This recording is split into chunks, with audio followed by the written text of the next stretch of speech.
Hello students, तो यहां पर हम करने वाले हैं 10th सीबीएसई के केमिस्ट्री के जो हमारे 5 चैप्टर्स है शुरू के, वो यानी इनफैक्ट हमारे केमिस्ट्री के सारे चैप्टर्स का हम क्विक रिवीजन करेंगे और ये आपको डेप्थ भी देगा। ऐसा नहीं कि सिर्फ ऊपर ऊपर से, थोड़ा डिटेल भी होगा और जल्दी में हम इसको करेंगे भी। ओके, तो स्टार्ट करते हैं with our first chapter, that is chemical reaction and equation. क्या है chemical reaction? Making and breaking of bonds between different atoms to produce new substances, या फिर इंटरैक्शन ऑफ एटम्स और molecules to form new chemicals is called what? Chemical reaction. इसमें कुछ bonds टूटते हैं, कुछ नए बॉन्ड्स फॉर्म होते हैं।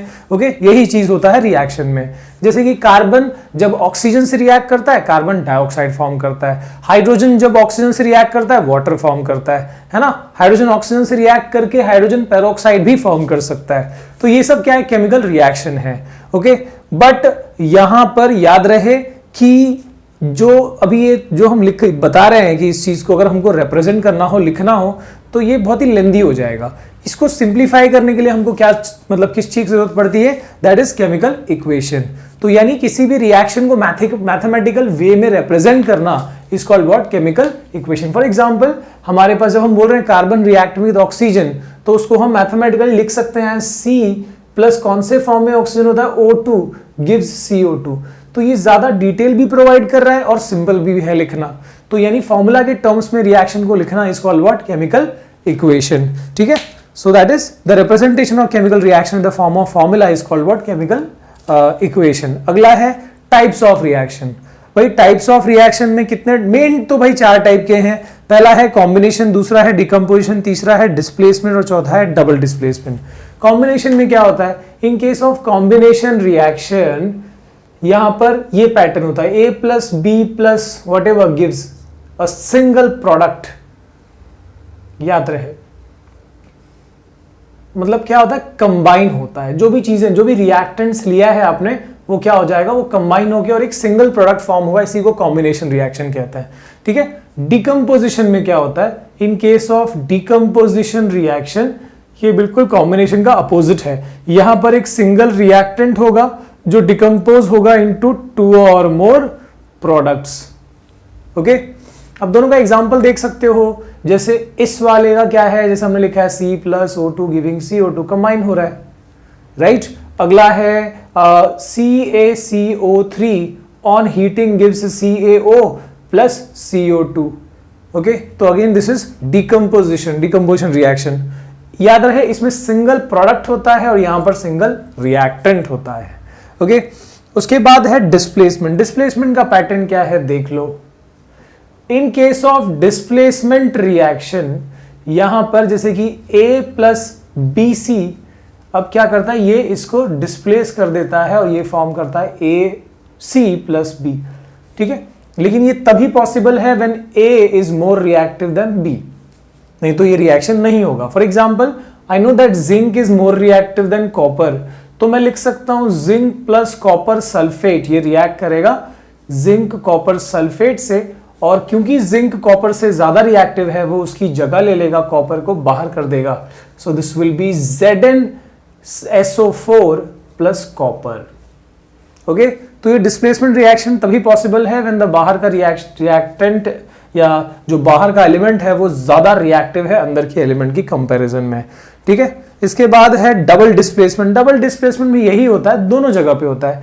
जैसे कि suppose I am saying that in case of double displacement AB plus CD, अगर A ने C की जगह ली तो C A की जगह ले लेगा। सो this will B CB plus BD। ये पैटर्न होगा। ओके, जैसे फॉर एग्जाम्पल हम लिख सकते हैं जैसे कि NaOH प्लस HCl। ठीक है, Cl Na के साथ जाएगा और OH H के साथ आ जाएगा। सो this will B NaCl plus H2O। Mutual exchange of ions होता है यहां पर। तो डेफिनेशन में देख सकते हो, कॉम्बिनेशन में क्या है? व्हेन 2 और 2 लिखा है, लेकिन आप 2 और मोर लिख सकते हो। व्हेन 2 और मोर एलिमेंट और 1 एलिमेंट एंड 1 कंपाउंड। ठीक है, और 2 और मोर कंपाउंड्स। ठीक है, तो यहां पर 2 और मोर एलिमेंट्स और compounds combined to form a single product, that is called combination reaction। ठीक है, ऐसे डिकम्पोजिशन में क्या है? Splitting of a compound into 2 और more products.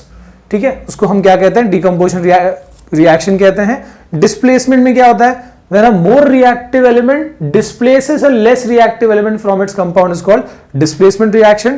In case of double displacement, two different atoms or group of atoms displace each other, या फिर mutual exchange of ions take place, इसको हम double displacement कहते हैं. Moving to oxidation, अब यहां पर डायरेक्टली मैं redox कहता हूं. तो when I say redox, इसमें दो चीजें अपने आप आ जाती हैं. एक होता है ऑक्सीडेशन, ठीक है, और दूसरा है रिडक्शन. तो आप पहले जो इसको याद रखोगे ना, वो सिर्फ किसके हिसाब से याद रखो, ऑक्सीजन के हिसाब से. ऑक्सीडेशन या ऑक्सीडाइज करने का मतलब क्या होता है, ऑक्सीडाइज करने का मतलब किसी केमिकल में ऑक्सीजन ऐड कर देना. रिड्यूस करना मतलब क्या, किसी भी केमिकल में से ऑक्सीजन को निकाल देना. रिड्यूस मतलब कम कर देना, मतलब ऑक्सीडेशन का अपोजिट है reduction. Oxidation is addition of oxygen, reduction is removal of oxygen. पर इसको हमको एक और टर्म में पढ़ना होता है, हाइड्रोजन की टर्म में. हाइड्रोजन वाले में उल्टा कर दो, मतलब किसी केमिकल में से हाइड्रोजन को निकाल देना इज ऑक्सीडेशन, एंड किसी केमिकल में हाइड्रोजन भर देना इज व्हाट, इज रिडक्शन. और इलेक्ट्रॉन के टर्म में भी वही है जो हाइड्रोजन के हिसाब से, यानी हाइड्रोजन यहां पर ऐड किया था, इलेक्ट्रॉन भी ऐड कर दो, यहां भी इलेक्ट्रॉन क्या कर दो, ऐड कर दो. तो यानी अब इसको डिफाइन कर सकते हो, what is oxidation, the process of addition of oxygen और रिमूवल ऑफ हाइड्रोजन और removal of electron is called what, oxidation. वैसे ही the process of removal of oxygen और एडिशन ऑफ हाइड्रोजन और addition of electron is called what, reduction. और generally अगर कोई reaction आप लेते हो, जैसे कि मान लो A plus BO gives AO plus B, तो आप देख सकते हो ऑक्सीजन यहां से निकला है और यहां पे ऐड हुआ है. तो ऑब्वियसली इसमें एक जगह अगर ऑक्सीजन रिमूव हुआ है यानी रिडक्शन हुआ है, तो ऑब्वियसली वो कहीं ना कहीं ऐड हुआ है, यानी सामने वाले में वो ऑक्सीडेशन हुआ है. तो ये बात याद रहे, यहां पर साइट ऑफ रिडक्शन BO है, साइट ऑफ ऑक्सीडेशन A है. और ये जो मतलब जैसे कि अब यहां पर ऑक्सीडेशन हुआ, A में ऑक्सीडेशन हुआ, पर किसने किया ऑक्सीडेशन, इस केमिकल ने. तो ये वाले केमिकल को हम क्या कहेंगे, ऑक्सीडाइजिंग एजेंट, क्योंकि इसने सामने ऑक्सीडेशन किया. तो याद रहे, जहां भी ऑक्सीडेशन हुआ है उसके सामने वाला होता है ऑक्सीडाइजिंग एजेंट. और जहां भी रिडक्शन हुआ है, ये रिडक्शन कैसे हो पाया पॉसिबल, ए की वजह से. सो ये ए जो है ये क्या है, रिड्यूसिंग एजेंट. याद रहे, जहां पर ऑक्सीडेशन हुआ उसके सामने वाला ऑक्सीडाइजिंग एजेंट, और जहां पर रिडक्शन हुआ उसके सामने वाला रिड्यूसिंग एजेंट. ओके, तो ये बात आप याद रखो. The chemical which reduces other chemical are called reducing agent. The chemical which oxidizes other chemical are called oxidizing agent. Okay? इसके बाद हम बात करते हैं जो next है, that is exothermic endothermic reactions. Exothermic reaction कौन से होते हैं, reaction in which heat is evolved या फिर released. ऐसा कोई reaction जिसमें heat evolve हुआ हो या release हुआ हो. For example, CaO plus H2O, calcium oxide plus water gives CaOH twice, calcium hydroxide plus heat energy. calcium hydroxide को हम स्लेकेड लाइम भी कहते हैं. ये क्विक लाइम है, ये स्लेकेड लाइम है. और यहां पर हीट निकला है, मतलब ये क्या है, एक्सोथर्मिक, हीट निकला. एक्सो यानी बाहर निकलना, थर्म का मतलब heat. So this is exothermic reaction. इसका बिल्कुल उल्टा, इसको हम एंडोथर्मिक कहते हैं, reaction in which heat is absorbed या हीट इज सप्लाइड. जैसे आप देख सकते हो यहां पर, इसमें हमने हीट सप्लाई किया, हीट के बिना नहीं हो सकता था. तो ये क्या हुआ, दिस इज एंडोथर्मिक, हीट हमको देनी पड़ी यहां पर. ओके, इसके बाद है इलेक्ट्रोलिसिस और थर्मोलिसिस और फोटोलिसिस. फोटोलिसिस क्या दिया है, फोटोलिसिस, फोटो यानी लाइट, और लाइसिस या लिसिस का मतलब होता है ब्रेक डाउन. तो किसी केमिकल का ब्रेक होना, डिकम्पोज होना लाइट की प्रेजेंस में इज कॉल्ड फोटोलिसिस. किसी केमिकल का ब्रेक होना इन presence of electricity is electrolysis. किसी केमिकल का ब्रेक होना इन presence of heat is called thermolysis. जैसे ये वाला जो है हीट सप्लाई करके ये केमिकल डिकम्पोज हुआ, सो this is thermolysis. Okay, example of photolysis आप लिख सकते हो वो AgBr वाला, वो रिएक्शन जो आपको ब्लैक एंड व्हाइट फोटोग्राफी में होता है, टेक्स्ट बुक में दिया है. So this AgBr, silver bromide, in presence of light, sunlight की प्रेजेंस में ब्रेक होता है इनटू Ag प्लस Br2. तो ये वाला जो रिएक्शन है ये ब्रेक हो पाया, डिकम्पोजिशन तभी हो पाया जब लाइट प्रेजेंट था. सो दिस इज फोटोलाइटिक, फोटो यानी लाइट की प्रेजेंस में ये ब्रेक हुआ. ऐसे इलेक्ट्रोलाइसिस में लिख सकते हो, electrolysis of water, H2O electricity pass करते ही क्या होता है, ब्रेक होता है H2 और O2 के टर्म्स में. ठीक है। सो दिस इज इलेक्ट्रिसिटी के प्रेजेंस में ब्रेकडाउन, सो इलेक्ट्रोलाइसिस, और ये भी ब्रेकडाउन है, डिकम्पोजिशन है in presence of sunlight, so this is या light, so this is photolysis. इसके बाद है प्रेसिपिटेशन। व्हाट इज प्रेसिपिटेशन, किसको कहते हैं प्रेसिपिटेशन? सबसे पहले ये समझो प्रेसिपिटेट क्या कहते हैं या एग्जैक्टली क्या होता है। प्रेसिपिटेट यानी insoluble solid particle, insoluble compounds का फॉर्म होना या इनसोल्यूबल पार्टिकल्स का फॉर्म होना इज प्रेसिपिटेट। और ऐसे कोई भी रिएक्शन में प्रेसिपिटेट फॉर्म हो अगर, तो उसको हम प्रेसिपिटेशन रिएक्शन कहते हैं। फॉर एग्जांपल आप यहां पे देखो, ये वाले रिएक्शन में दिखा सकते हो कि ये कॉपर सल्फेट ब्लू कलर का एक सोल्यूशन है और इसमें जिंक डाला आपने, जिंक के पार्टिकल्स, जिंक रिएक्ट हुआ और कॉपर जो है सॉलिड फॉर्म में नीचे सेटल हुआ, तो ये सेटलमेंट को ऐसे दिखा सकते हो। तो कहीं भी ऐसा सॉल्ट फॉर्म हो, इनसोल्यूबल सॉल्ट, वैसे ये मेटल है, इनसोल्यूबल सॉल्ट फॉर्म हो तो उसको आप डाउन हेड एरो से या फिर ऐसे पीपीटी लिख के दिखा सकते हो। इसका मतलब क्या होगा, प्रेसिपिटेट। इस चैप्टर में इसके अलावा आपको याद रखना है कि आप ज्यादा स्पेसिफिक दिखाने के लिए कोई चीज अगर सॉलिड है, जैसे ये गैस है, तो गैस में यहां पर जी लिख सकते हो, ठीक है। अगर कहीं पे सॉलिड फॉर्म में है तो एस लिख सकते हो। तो सॉलिड के लिए एस, लिक्विड के लिए एल, गैस के लिए जी, और एक और स्टेट लिख सकते हो जब वो वाटर में डिसॉल्व होगा तो उसको एक्यू यानी एक्वस लिखा जाएगा। एक्वस मतलब डिसॉल्व्ड इन वाटर, ठीक है। इसके अलावा करोजन, करोजन का ज्यादा डिटेल हम मेटल्स नॉन मेटल्स में करने ही वाले हैं, पर फिर भी देख लो क्या होता है करोजन। मेटल्स के सरफेस जब हम नए लाते हैं, ब्रांड न्यू होता है, तो कैसा शाइनी होता है, पर जैसे ही वो काफी मतलब थोड़ा यूज करने लगते हैं, उस पर एटमॉस्फेरिक केमिकल्स अटैक करते हैं, तो उसका सरफेस जो है थोड़ा सा डल या फिर थोड़ा सा अजीब सा हो जाता है, खराब हो जाता है, and that is called corrosion, ठीक है। तो oxygen, moisture, carbon dioxide, acid, बहुत सारी चीजें जो है उसको अफेक्ट करती हैं, ओके। इसके बाद है रस्टिंग, करोजन का ही एक स्पेसिफिक फॉर्म। जनरली सभी मेटल से मोस्टली करोजन होता ही है। जब हम आयन के करोजन की बात करते हैं, है ना, आयन पे जब करोजन होता है तो उसको अपन करोजन नहीं, उसको रस्टिंग बोलते हैं, राइट। तो यानी करोजन तो वैसे अक्सर सभी मेटल्स में होता है, लेकिन आयन के करोजन को हम रस्टिंग कहते हैं स्पेसिफिकली, ओके। तो ion when reacts with oxygen and moisture, इसके लिए देखो याद रखो रस्टिंग का दो कंडीशन बहुत जरूरी है, ऑक्सीजन भी होना चाहिए और मॉइस्चर यानी वाटर वेपर, वाटर भी होना चाहिए। अगर दोनों में से एक भी अगर एब्सेंट है तो रस्टिंग नहीं होगी, दोनों का प्रेजेंस वहां पर बहुत जरूरी होता है। इसके बाद rancidity, what is rancidity? Oil and fat when get oxidised on exposure to air show change in smell and taste. मतलब जैसे कि अभी ग्राउंडनट हो गया या चिप्स हो गया, ऐसी कोई चीज जो ऑयल कंटेंट है, ठीक है, ऐसे वाले फूड आर्टिकल्स को अगर हम खुला रख दें या फिर नॉर्मली ऐसे एयर टाइट डब्बे में नहीं रखा, नॉर्मल डब्बे में रख दिया, तो क्या होगा कि उसके अंदर जो ऑयल है उस पे मतलब बाहर के जो ऑक्सीजन या दूसरे कोई केमिकल्स जो है उसको रिएक्ट कर सकते हैं उससे, और उसका टेस्ट और स्मेल जो है वो खराब हो जाएगा। That is called rancidity. Rancidity से बचने के लिए क्या किया जा सकता है? एयर टाइट वेसल में रख दो चीजों को, है ना, ऐसे फूड आर्टिकल्स को, या फिर आपको पता है चिप्स की पैकेट्स को हम नाइट्रोजन, है ना, उसमें कुछ तो हवा भरी होती है, कोई भी हम लेज कुरकुरे कोई भी पैकेट ले तो ये कौन सा वाला क्या होता है? ये नाइट्रोजन होता है। नाइट्रोजन एक एंटीऑक्सीडेंट की तरह काम करता है जो ऑक्सीडेशन होने नहीं देता और वो जो फूड स्टफ है उसको अच्छा रखेगा। इसके अलावा मैं ये कहूंगा कि इस चैप्टर में या फिर केमिस्ट्री के मोस्टली जहां भी आपको रिएक्शंस दिखते हैं, केमिकल रिएक्शन जो भी हैं, है ना, चाहे वो कार्बन कंपाउंड हो या फिर एसिड बेसिस हो या मेटल नॉन मेटल, उसमें जो भी आपको रिएक्शन देखते हैं उसको अच्छे से जो है आप उसको पढ़ लो, क्योंकि रिएक्शन तो आपको किसी भी तरीके से पूछा जा सकता है, तो उसकी तैयारी पूरी कर लो। Okay, moving to the next chapter that is acid bases and salts. ठीक है, हमको सबसे पहले एसिड और बेस का एक बेसिक डिफरेंस समझ लो। पहले तो कोई भी केमिकल एसिडिक है कि बेसिक है कि न्यूट्रल नेचर का है, तो इस टर्म को हम नेचर कहते हैं। What is the nature of this chemical? इसका मतलब क्या है कि ये पूछा जा रहा है कि वो एसिडिक है कि बेसिक है कि न्यूट्रल है। ओके, नेचर का मतलब ये होता है। एसिड क्या है? टेस्ट कैसा होता है? खट्टा, जैसे लेमन हो गया, इमली हो गया, है ना, विनेगर हो गया, टेस्ट कैसा है? खट्टा। Acids are sour to taste या sour to taste. Turns blue litmus red, acid जो है ब्लू लिटमस को रेड में बदल देता है, रेड लिटमस रेड ही रह जाएगा।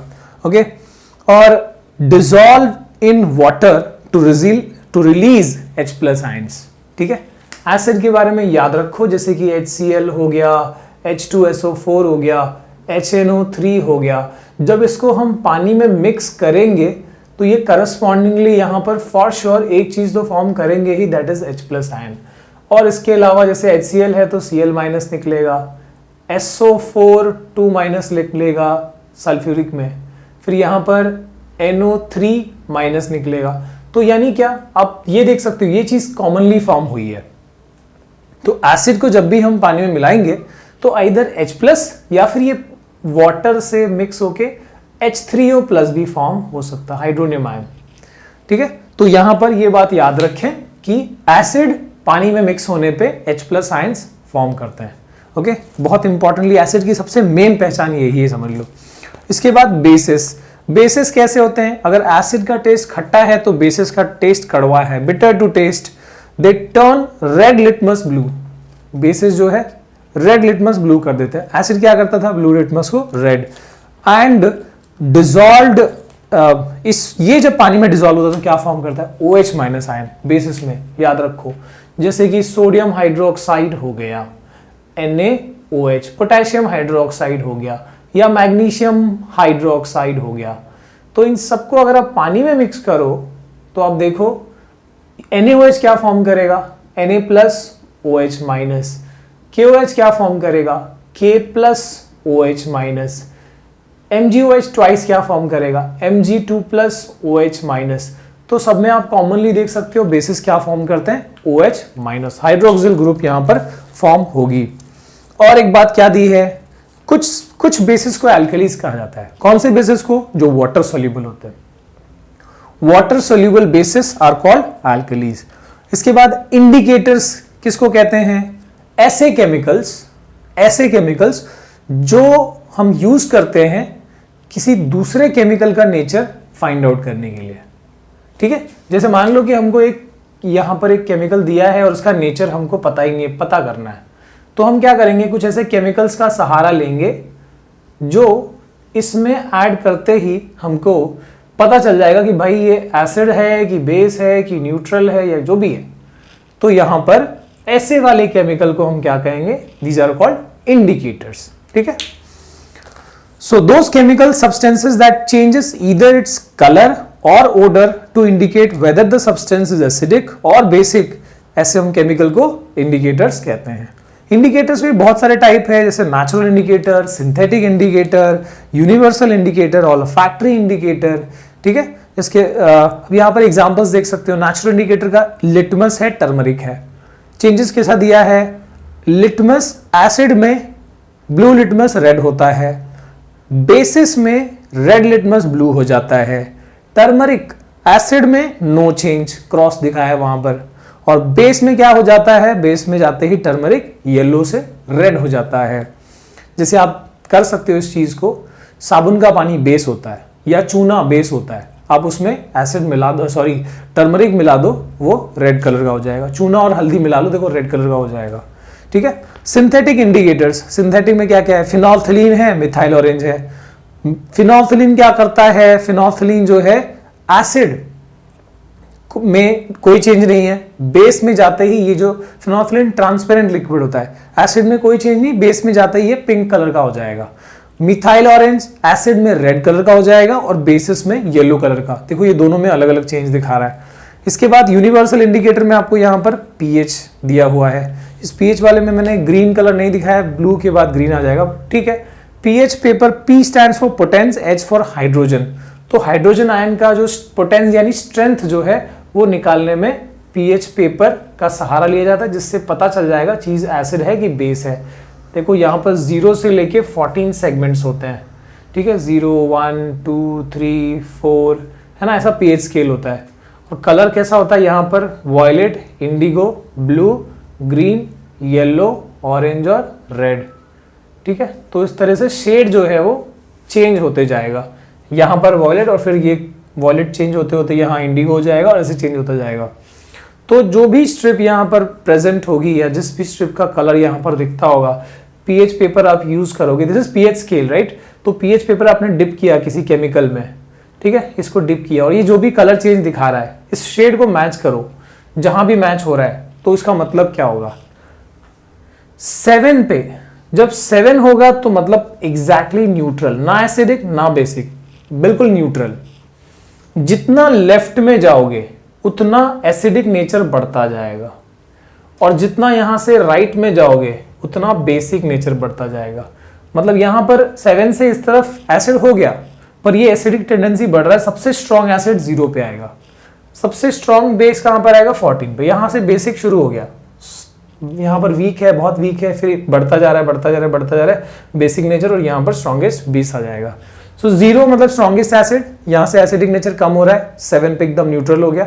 फिर 7 से आगे जाओगे तो बेसिक नेचर बढ़ रहा है, और बढ़ते बढ़ते फिर 14 पे हाईएस्ट बेस जो है वहां पर फॉर्म हो जाएगा। सो दिस इज पीएच पेपर। इसके बाद है ऑल्फैक्टरी इंडिकेटर्स। कौन से इंडिकेटर्स को ऑल्फैक्टरी इंडिकेटर्स कहते हैं? ऑल्फैक्टरी ये टर्म हमारे सेंस, जो स्मेल करने का सेंस है, उससे जुड़ा हुआ है। तो ऑल्फैक्टरी इंडिकेटर यानी ऐसे इंडिकेटर्स जो कि मतलब एसिड में जाने पे और बेस में जाने पे अलग अलग उनका स्मेल में चेंजेस आता है। जैसे अनियन का ही पेस्ट ले लो, उसको एसिड में थोड़ा उसको मिक्स करके देखो, उसका टेस्ट बदल जाएगा। बेस में, सॉरी टेस्ट बोल रहा हूं मैं, उसका जो स्मेल है वो बदल जाएगा, और बेस में जाने पे उसका स्मेल डिफरेंट आएगा। ओके, इसके बाद है वेरियस रिएक्शन जो यहां पर इस चैप्टर में दिए गए हैं, जैसे कि एसिड प्लस बेस, ये वाला टर्म तो आप याद रख लो। रिएक्शंस में यहां पर एक तो याद रख लो कम से कम, कि जब भी एसिड बेस के साथ रिएक्ट करता है, सॉल्ट और वाटर फॉर्म करता है, दे try to cancel each other, ये दोनों एक दूसरे को खत्म करने की कोशिश करते हैं। So they try to neutralize each other, hence this reaction is called neutralization reaction. क्या कहते हैं इसको? Neutralization reaction. ठीक है, तो acid plus base always give salt plus water. ठीक है, अब यहां पर एसिड प्लस मेटल क्या होगा? तो एसिड प्लस मेटल हो या फिर बेस प्लस मेटल हो, generally they form salt plus hydrogen. ठीक है, जैसे एग्जांपल आप देख सकते हो, HCl plus Zn gives ZnCl2 plus H2 gas liberated, है ना। ऐसे ही आप कर सकते हो NaOH का और जिंक का, पर यहां पर ये रिएक्शन तो होगा, पर सभी बेस और मेटल्स के रिएक्शन जो है वो पॉसिबल नहीं होते। ठीक है, इसके बाद यहां पर अगला जो है, यस, बेस प्लस मेटल, वो तो हो गया। Acid plus metal hydrogen carbonate या metal carbonate gives salt water CO2। अब ये जो आगे का है ना, इसको करने का एक सिंपल तरीका बताता हूं। मेटल के ज्यादातर कंपाउंड्स कैसे होते हैं? बेसिक नेचर के होते हैं, और नॉन मेटल्स के मैक्सिमम कंपाउंड्स का नेचर क्या होता है? एसिडिक होता है। तो आप इसी हिसाब से आप कर सकते हो, एसिड प्लस मेटल कार्बोनेट या फिर मेटल हाइड्रोजन कार्बोनेट। ठीक है, तो यहां पर मेटल का कंपाउंड है ना ये, तो मेटल का कंपाउंड कैसा होता है? बेस होता है। So this is basic. तो उस हिसाब से आप देख सकते हो, ये एसिड है, ये बेस है। क्या फॉर्म करेगा यहां पर? Obviously this will B acid plus base will form salt and water. तो यहां पर सॉल्ट बनेगा प्लस वाटर बनेगा प्लस कार्बोनेट है, तो CO2 भी यहां एक्स्ट्रा में लिबरेट होगा। मतलब न्यूट्रलाइजेशन हो रहा है प्लस CO2 यहां पर एक्स्ट्रा में फॉर्म हो रहा है। तो ये बात याद रख लो। मेटल का कंपाउंड ज्यादातर तो बेसिक ही होगा। ठीक है, फॉर एग्जाम्पल अब एक और इसका एग्जाम्पल देख सकते हैं, जैसे कि HCl है और इसको हम रिएक्ट करते हैं मेटल का, मान लो Na2CO3 मेटल कार्बोनेट या NaHCO3 मेटल बाइकार्बोनेट। तो ऐसे में क्या फॉर्म करेगा ये? NaCl सोडियम का chloride plus H2O plus CO2। सही है। इसके बाद है एक और देख लेते, देखो एसिड प्लस मेटल ऑक्साइड। यहां पर भी देखो मेटल का कंपाउंड है तो ऑब्वियसली बेसिक होगा। तो acid plus metal oxide, acid plus base give salt and water. तो यहां भी क्या फॉर्म होगा? Salt plus water. रिएक्शन कोई भी लिख सकते हो, जैसे H2SO4 है, मेटल ऑक्साइड में आप ले लो सोडियम ऑक्साइड या मैग्नीशियम ऑक्साइड, क्या फॉर्म होगा? MgSO4 plus H2O। ठीक है, सिर्फ वैलेंसी का आपको हालात पता होगा ना तो आप बहुत आसानी से ये सब चीजें कर सकते हो। इसके बाद है base plus non metal oxide. Non metal oxide का बताया था मैंने कैसा होता है, एसिडिक, तो ये हो जाएगा एसिडिक।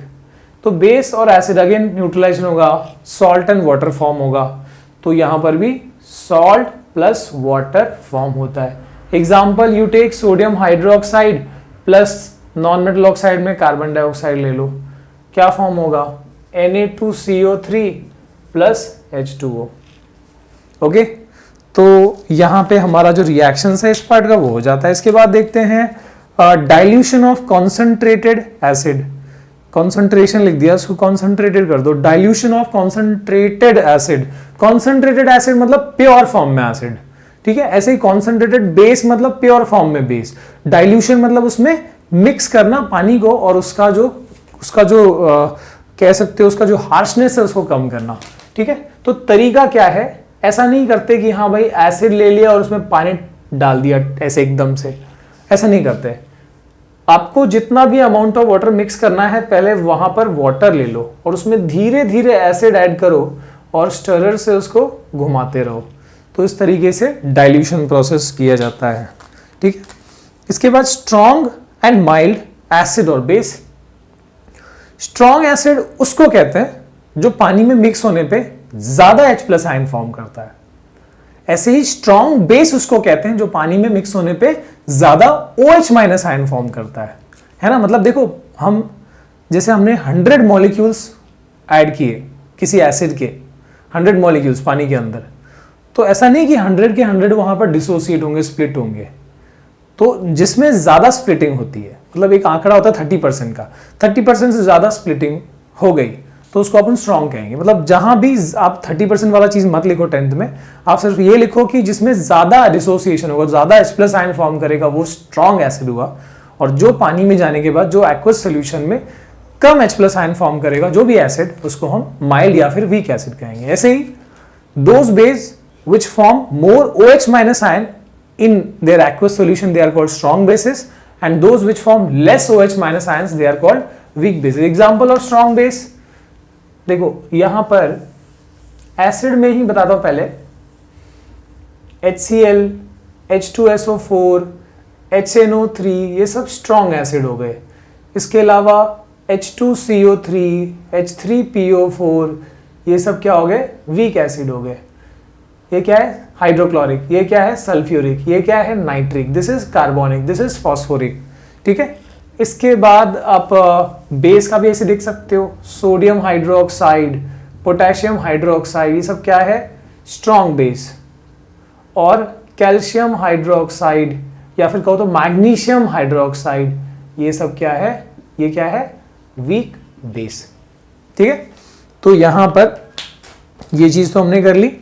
आगे देखो टूथ डिके के बारे में दिया है। टूथ डिके और इनडाइजेशन, ये दो चीजें हैं। दांत खराब कब, उसमें सड़न कब होती है, जब नॉर्मली देखो हम खाना खाते हैं, हमारा दांत नॉर्मली प्रोटेक्टेड रहता है क्योंकि हमारे दांत के ऊपर एक लेयर होता है बहुत शाइनी सा, जिसको टूथ इनामल कहते हैं। और ये टूथ इनामल हमारी बॉडी का हार्डेस्ट सब्सटेंस होता है, कैल्शियम फॉस्फेट से बना हुआ। अब ये जो टूथ इनामल है, ये हमारे दांत को नॉर्मली प्रोटेक्ट करता है। कोई भी जर्म जो है वो ऐसे इनामल को क्रॉस नहीं कर सकता। पर जब हम खाना खाते हैं और उस खाने को मतलब खा लिया हमने, लेकिन माउथ को ठीक से रिंस नहीं किया, क्लीन नहीं किया, तो वो फूड पार्टिकल्स अटक जाएंगे अंदर और फिर वो दांत के अंदर अटक के और फिर जर्म्स उस पर एक्ट करेंगे, उसको खाएंगे और जर्म्स उससे एसिड फॉर्म करेंगे। रात में जब हम खाना खा के सोते हैं, अगर ठीक से माउथ क्लीन नहीं किया है तो यही होता है, एसिड ज्यादा फॉर्म हो जाएगा। या कभी आप देखते हो मुंह को ठीक से क्लीन नहीं करके सोए हो तो सुबह जो है मुंह का टेस्ट बहुत खराब हो जाता है, क्योंकि ज्यादा एसिड फॉर्म हुआ है, ज्यादा बैक्टीरिया ने ज्यादा फूड को अटैक किया है। तो इस वाले प्रोसेस से क्या होगा, ज्यादा एसिड फॉर्म होगा, मतलब मुंह में एसिडिक लेवल बढ़ गया, मुंह का पीएच घट गया। पीएच कम होना मतलब एसिडिक हो जाना। तो माउथ का पीएच अगर 5.5 से अगर कम हो जाए ना तो ये दिक्कत है, बिकॉज तब ये जो कैल्शियम फॉस्फेट से बना हुआ इनामल है जो हार्डेस्ट होता है, उसको ये जो एसिड है इतना हार्श है कि अब ये इस इनामल को करोड कर सकता है और जिससे आपका जो दांत का जो स्ट्रेंथ है वो कम हो जाएगा। ऑब्वियसली इनामल प्रोटेक्शन चला गया, अब जर्म्स दांत के अंदर अपना घर बना लेंगे। तो इससे बचने के लिए हम क्या करते हैं, टूथपेस्ट यूज करते हैं। टूथपेस्ट जो है नॉर्मली बेस होता है, सो एसिड जो फॉर्म हुआ है उसको ये बेस न्यूट्रलाइज करेगा, सॉल्ट एंड वाटर फॉर्म कर देगा। ठीक है, ऐसा ही होता है इंडाइजेशन में, थोड़ा थोड़ा ऐसा नहीं, मतलब इंडाइजेशन में क्या होता है, अगर हम टाइम से खाना नहीं खा रहे या फिर अगर हमने कभी ज्यादा खाना खा लिया, मान लो किसी की शादी में गए या दबा के रसगुल्ला खा लिया या पता नहीं क्या खा लिया, तो इससे क्या होगा कि ज्यादा एसिड प्रोड्यूस होगा, स्टमक ज्यादा एसिड प्रोड्यूस करेगा। एसिड हमारे स्टमक में प्रोड्यूस होता है HCl हाइड्रोक्लोरिक एसिड, जो डाइजेशन में हेल्प करता है, पर ज्यादा एसिड प्रोड्यूस होगा तो एसिडिटी कॉज को करेगा वो। तो ये एसिडिटी जो है उसको कम करने के लिए हम क्या ले सकते हैं, बेस। पर सोडियम हाइड्रोक्साइड मत लेना भाई, खत्म कर देगा। माइल्ड बेस होता है जैसे कि milk of magnesia MgOH twice, या फिर कोई भी एंटासिड। तो जब भी एसिडिटी होती है तो हम कौन सी दवाई लेते हैं, एंटासिड मतलब एंटी एसिड मतलब क्या होता है, बेस। तो यानी हम न्यूट्रलाइजेशन कर रहे हैं उस चीज को। ठीक है, इसके बाद इस चैप्टर में एक चीज है लास्टली, दैट इज सॉल्ट्स। कुछ सॉल्ट्स के बारे में दिया है स्पेसिफिकली। पहला है सोडियम क्लोराइड NaCl, जिसको हम कॉमन सॉल्ट भी कहते हैं। सो प्रिपरेशन कैसा है, सॉरी नॉट प्रिपरेशन, यहाँ पर उससे जुड़ा हुआ इंपॉर्टेंट रिएक्शन, तो ये प्रिपरेशन कट कर देना। ये जो क्लोर एल्कली प्रोसेस है, ठीक है, प्रिपरेशन किसका हो जाएगा, वो NaOH का वैसे। सो ये सोडियम क्लोराइड हमारे जिंदगी में तो इंपॉर्टेंट है ही, और देखो ये कमर्शियली भी कितना इंपॉर्टेंट है, क्योंकि जब हम क्लोर एल्कली प्रोसेस करते हैं तो ये जो प्रोसेस है इसको नाम पहले क्यों मिला है क्लोर एल्कली वो समझ लो। इसमें क्लोरीन फॉर्म होता है और इसमें एक एल्कली फॉर्म होता है, यानी वाटर सोल्यूबल बेस। कौन सा वाला, सोडियम हाइड्रोक्साइड। दोनों कमर्शियली बहुत ही इंपॉर्टेंट केमिकल है। कहां से, किससे बना, एक नॉर्मल से NaCl से, जिसको हम नॉर्मल कहते हैं पर बहुत इंपॉर्टेंट है। तो यहां पर हम NaCl का सॉल्यूशन लेते हैं वाटर में, NaCl plus water. Now this is called what, this is called brine solution. याद रखना ब्राइन सॉल्यूशन मतलब क्या है, वाटर का NaCl के साथ में मिक्सचर को हम ब्राइन सॉल्यूशन कहते हैं।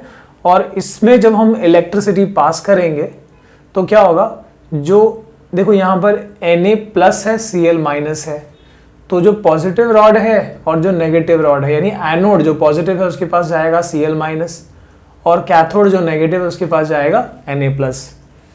Cl माइनस यहाँ पर क्लोरीन के बबल्स फॉर्म करेगा, इलेक्ट्रॉन एक्सचेंज करके क्लोरीन के बबल्स निकलेंगे, और Na प्लस यहाँ पर इलेक्ट्रॉन एक्सचेंज करके सोडियम बनेगा। अब ये जो सोडियम है वो वाटर से रिएक्ट करके और यहाँ पर sodium hydroxide plus hydrogen gas produce करेगा। तो देखो यहाँ क्लोरीन भी बन गया, NaOH भी बन गया और H2 भी बन गया। तीनों बहुत ही इंपॉर्टेंट केमिकल। किससे बना, NaCl से। सो जो हाइड्रोजन बना है उसके यूजेस भी याद रखना।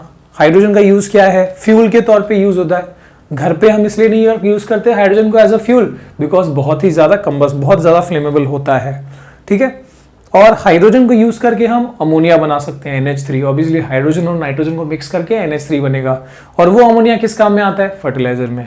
ठीक है, इसके बाद एनोड पे जो चीज बनी है यानी क्लोरीन, ठीक है, उस क्लोरीन का यूज क्या है।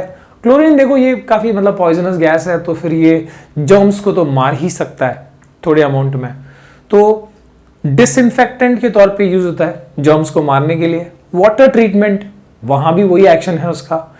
पेस्टिसाइड्स में भी जर्म्स को ही मारने के लिए उसको यूज किया जाता है। और क्लोरीन का यूज PVC यानी पॉलीविनाइल क्लोराइड में भी क्लोरीन का यूज है। ठीक है, PVC बनाने, जो प्लास्टिक होती है PVC, उसके बनाने में भी इसको यूज किया जाता है। इसके बाद है सोडियम हाइड्रोक्साइड का यूज क्या है, देखो paper making, soap, detergent, artificial fibre, इन सब जगहों पे इसका यूज होता है, इन सब के प्रिपरेशन में। इसके बाद है देखो अब ये सिर्फ यही चीज नहीं फॉर्म कर रहा, NaCl जो ये सब चीजें फॉर्म कर रहा था, इससे भी कुछ चीज बन सकती है, जैसे कि H2 और Cl2 को मिला के बन गया HCl, जैसे कि NaOH और Cl को मिला के बन गया आपका ब्लीच।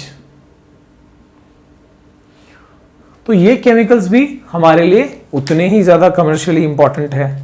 जैसे कि अभी HCl का यूज क्या है, कॉस्मेटिक्स में यूज होता है, मेडिसिन में यूज होता है, स्टील क्लीनिंग में यूज होता है, अमोनियम क्लोराइड बनाने के काम में आता है। इसके बाद ब्लीच का यूजेस क्या है, फैब्रिक ब्लीच करने में, कपड़े ब्लीच करने में और हाउस होल्ड ब्लीचिंग में इसका इस्तेमाल किया जाता है।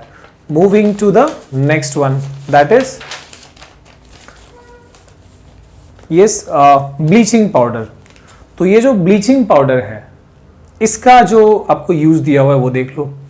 Bleaching powder that is CaOCl2 calcium oxychloride, इसका केमिकल नेम है कैल्शियम ऑक्सीक्लोराइड और इसका जो कमर्शियल नेम है वो ब्लीचिंग पाउडर है।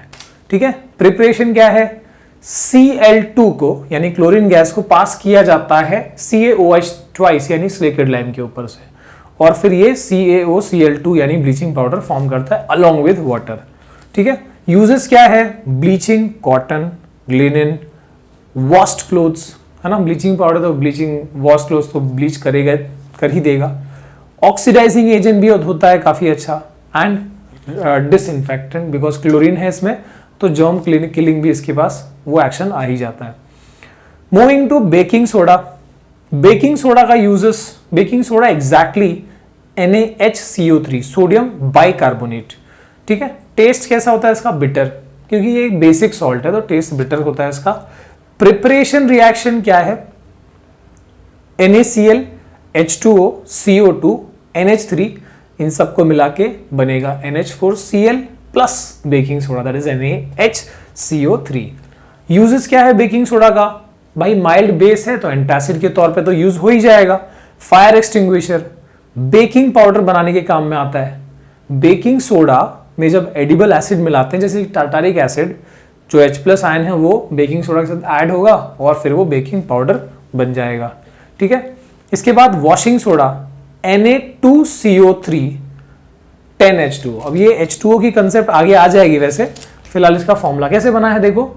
जब हम बेकिंग सोडा को NaHCO3 को जब हम हीट करेंगे ना तो ये Na2CO3 प्लस H2O फॉर्म करता है।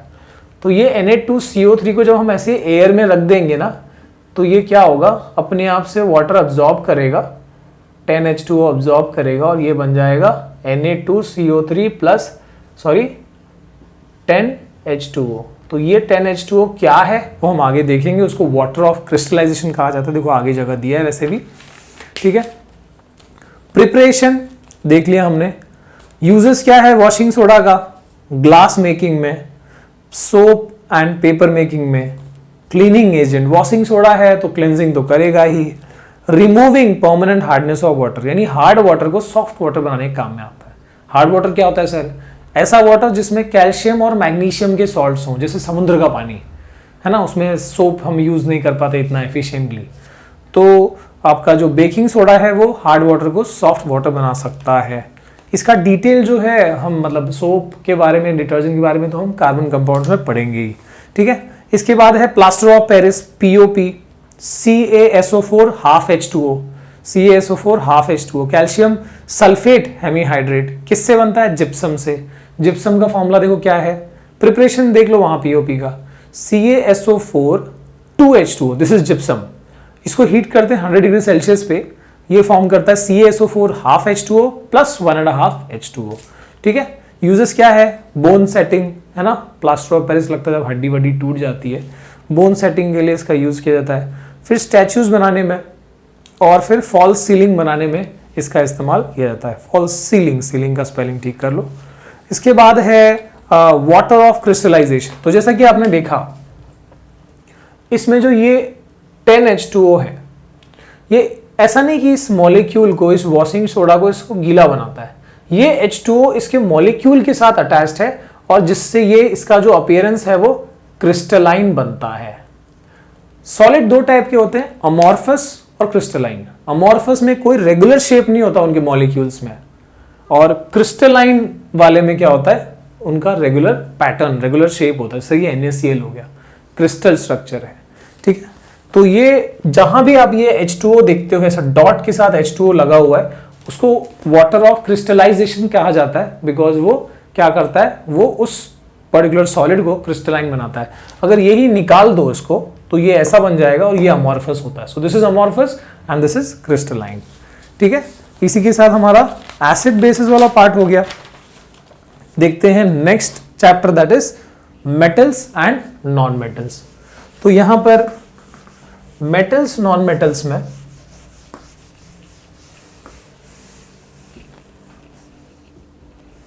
सबसे पहले तो डिफरेंस ही होगा मेटल्स और नॉन मेटल्स का। मैं यहां पर मेटल्स के सारे पॉइंट्स बताता हूं, उसके हिसाब से नॉन मेटल्स के सामने हम मतलब क्या कहते जाएंगे। मेटल्स क्या है? Solids at room temperature except mercury, जो लिक्विड होता है रूम टेम्परेचर पे। नॉन मेटल्स सिर्फ 22 नॉन मेटल्स है, उसमें से कुछ सॉलिड है, कुछ गैस है, एक लिक्विड भी है। सॉलिड के एग्जांपल कार्बन, फॉस्फोरस, सल्फर, है ना। और गैस का एग्जांपल हाइड्रोजन, ऑक्सीजन, क्लोरीन, और लिक्विड का एग्जांपल है ब्रोमाइन। ठीक है, तो यानी हमने मेटल का भी देख लिया, ऐसे ही नॉन मेटल का भी देख लिया। अगला देखते हैं, मेटल्स का मेटालिक लस्टर होता है। नॉन मेटल में लस्टर नॉर्मली नहीं होता except iodine and diamond. Lustre यानी क्या? शाइन। ठीक है, इसके बाद metals are malleable and ductile. Malleable मतलब क्या? पतले शीट्स में कन्वर्ट हो सकते हैं, फॉइल्स में, और डक्टाइल मतलब पतले वायर्स में कन्वर्ट हो सकते हैं। और गोल्ड और सिल्वर तो इतना मैलिएबल और डक्टाइल है, हमने लास्ट ईयर जो रुदरफोर्ड का एक्सपेरिमेंट देखा था उसमें गोल्ड फॉइल क्यों लिया था? क्योंकि वो बहुत ही थिन शीट में कन्वर्ट किया जा सकता है। ठीक है, नॉन मेटल्स में ना तो वो मैलिएबल होता है ना ही डक्टाइल होता है। इसके बाद metals are good conductors of heat and electricity, non metals are poor conductors. लेकिन नॉन मेटल में एक्सेप्शन है, ग्रेफाइट, जो कि कार्बन का एक एलोट्रोप है, जो कैसा है? Good conductor of electricity. इसके बाद metals have high melting point और high boiling point except gallium and caesium, जो हमारे पाम पे भी रख के पिघल जाते हैं। ठीक है, हमारी बॉडी टेम्परेचर से भी पिघल जाते हैं, इतना कम मेल्टिंग पॉइंट होता है। Non metals generally have low melting and boiling point. Metals are generally hard except sodium, potassium, lithium, जो चाकू से भी काटे जा सकते हैं। Non metals are generally brittle, टूट जाते हैं बहुत आसानी से अगर सॉलिड के फॉर्म में है तो। ठीक है, metals are sonorous, 10 hard object से हिट करो तो वो आवाज आती है मेटल्स में से, नॉन मेटल्स में नहीं होता, तो non metals are non sonorous. Metals का तो हो गया भाई, नॉन मेटल्स का देख लेते हैं। नॉन मेटल्स में भी हमने मतलब कर ही लिया साथ में। इसमें हम जो साइड में अब ये दिया है जो केमिकल प्रॉपर्टी के हिसाब से, मेटल्स फॉर्म कैटायंस। अब ये चीज देखो, ये से सोडियम है 281, सही है, इलेक्ट्रॉन्स। ये एक इलेक्ट्रॉन लूज करके और फिर 28 दैट इज Na+ फॉर्म करता है, सोडियम आयन फॉर्म करता है। देखो ये पॉजिटिव आयन को हम क्या कहते हैं? कैटायन।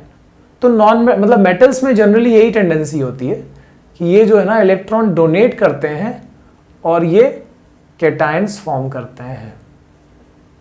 Mg2+, मैग्नीशियम का कैटायन, पॉजिटिव आयन को हम कैटायन कहते हैं, याद रखें। सो मेटल्स कैटायंस फॉर्म करते हैं। ऐसे ही नॉन मेटल्स जैसे ऑक्सीजन हो गया 2,6, ये इलेक्ट्रॉन गेन करेगा, आसान इसके लिए वही है, तो 2,8 बन जाएगा, O2-, 2 इलेक्ट्रॉन आ गया है extra. So this is forming negative ion, जिसको हम कहते हैं एनायन। तो मेटल्स कैटायन फॉर्म करते हैं, नॉन मेटल्स एनायन फॉर्म करते हैं।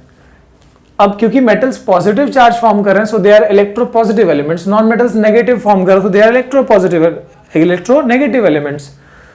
मेटल्स आर इलेक्ट्रॉन डोनर्स, देखो इलेक्ट्रॉन डोनेट कर रहे हैं ये। नॉन मेटल्स क्या करते हैं? इलेक्ट्रॉन गेनर्स होते हैं या एक्सेप्टर्स होते हैं। इसके अलावा metals form basic oxide. Metals जो है वो क्या करते हैं? बेसिक ऑक्साइड फॉर्म करते हैं। ठीक है, जैसे कि मैग्नीशियम को आप रिएक्ट करो ऑक्सीजन से, मैग्नीशियम ऑक्साइड बनेगा, वो रिबम वाला एक्सपेरिमेंट। तो ये इसको आप पानी में मिलाओगे तो पता चलेगा कि भाई ये आगे जाके बनता क्या है, मैग्नीशियम हाइड्रोक्साइड, बेस बन गया। So metals form basic oxide. ऐसे ही आप कोई भी नॉन मेटल ऑक्साइड उठा लो और पानी में मिक्स कर लो, क्या फॉर्म करेगा? देखो कार्बोनिक एसिड बन गया। सो नॉन मेटल से एसिड फॉर्म हो रहा, तो दे आर, इसके ऑक्साइड को ये नेचर क्या है? This is acidic and this is what? This is basic. Metals का ऑक्साइड बेसिक, नॉन मेटल्स का ऑक्साइड एसिडिक। अभी हमने देखा था इसके एसिड बेस वाले चैप्टर में। ठीक, इसके बाद various reactions of metals and non metals. Metals हो या नॉन मेटल्स, अगर ऑक्सीजन से रिएक्ट होगा तो करस्पॉन्डिंग ऑक्साइड फॉर्म करेगा। सो मेटल प्लस ऑक्सीजन या non metal plus oxygen, they give corresponding oxide. Metal है तो मेटल ऑक्साइड, नॉन मेटल है तो नॉन मेटल ऑक्साइड। ये हमने ऑलरेडी यहां पर देख लिया है ना। C+O2 gives CO2, Mg+O2 gives MgO। Okay, इसके बाद मेटल प्लस वाटर, इसमें तो काफी आपको डिटेल भी दिया हुआ है। जैसे कि कुछ ज्यादा रिएक्टिव मेटल्स हैं तो बहुत विगरसली रिएक्ट करते हैं, है ना, आग भी लग जाता है, जैसे सोडियम और पोटेशियम वाले में। कम रिएक्टिव हैं तो उनका धीरे धीरे जो है उनको हॉट वाटर यूज करना पड़ता है, स्टीम से रिएक्ट करना पड़ता है, वो सारी चीजें। पर ओवरऑल रिएक्शन में अगर बताऊं डायरेक्टली तो ये क्या है, metal plus water gives metal hydroxide plus hydrogen gas. जैसे कि sodium plus H2O gives sodium hydroxide plus H2 gas. ठीक है, ऐसे ही दूसरे मेटल्स का भी हो सकता है, पर याद रहे सभी मेटल्स वाटर से रिएक्ट नहीं करते। जैसे गोल्ड हो गया, सिल्वर हो गया। ठीक है, इसके बाद मेटल प्लस एसिड, ये वाला भी चीज याद रखना। Metal plus acid gives salt plus hydrogen. Normally metal acid के साथ रिएक्ट करके salt plus hydrogen gas produce करता है, पर अगर वो एसिड नाइट्रिक एसिड है तो वहां पर हाइड्रोजन नहीं फॉर्म होता। सॉल्ट तो फॉर्म होगा पर हाइड्रोजन की जगह क्या फॉर्म होता है, वाटर। क्यों? क्योंकि नाइट्रिक एसिड एक बहुत ही अच्छा ऑक्सीडाइजिंग एजेंट है, तो वो इसमें ऑक्सीजन भर देता है हाइड्रोजन में और फिर वो H2O फॉर्म करा देता है उसको, और खुद जो है नाइट्रोजन का ऑक्साइड बना लेता है। ठीक है, so normally metal plus acid give salt plus hydrogen, but if the acid is nitric acid, hydrogen की जगह वाटर बन जाएगा।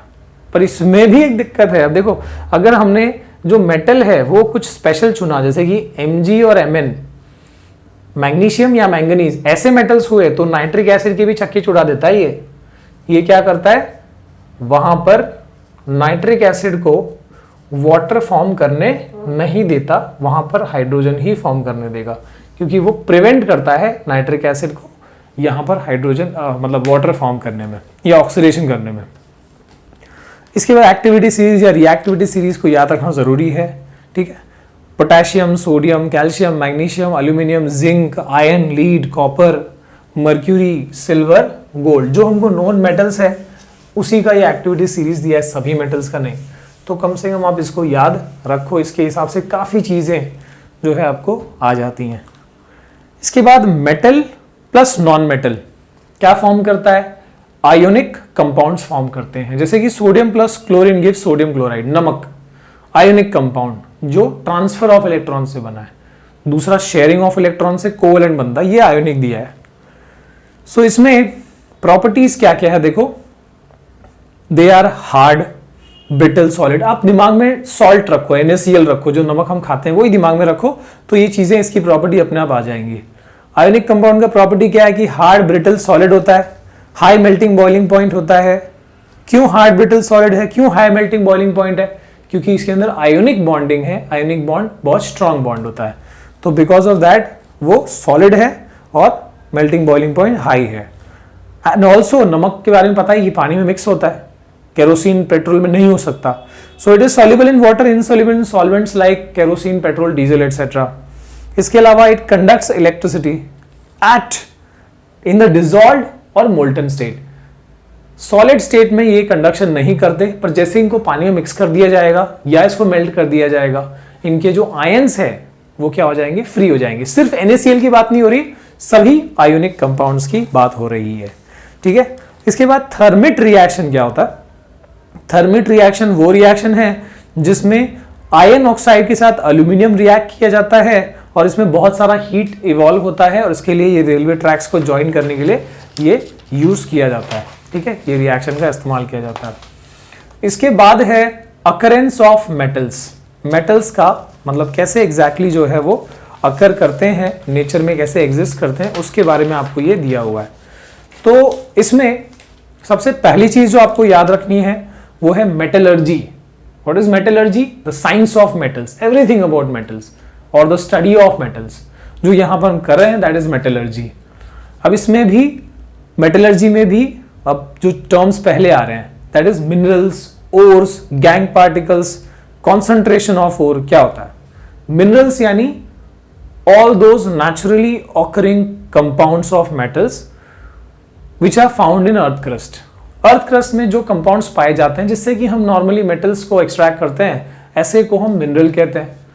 वो मिनरल्स जिसमें से मेटल्स को बहुत ही आसानी से और बहुत ही प्रॉफिटेबल मैनर में निकाला जा सकता है, ऐसे मिनरल्स को हम क्या कहते हैं? ओर्स कहते हैं।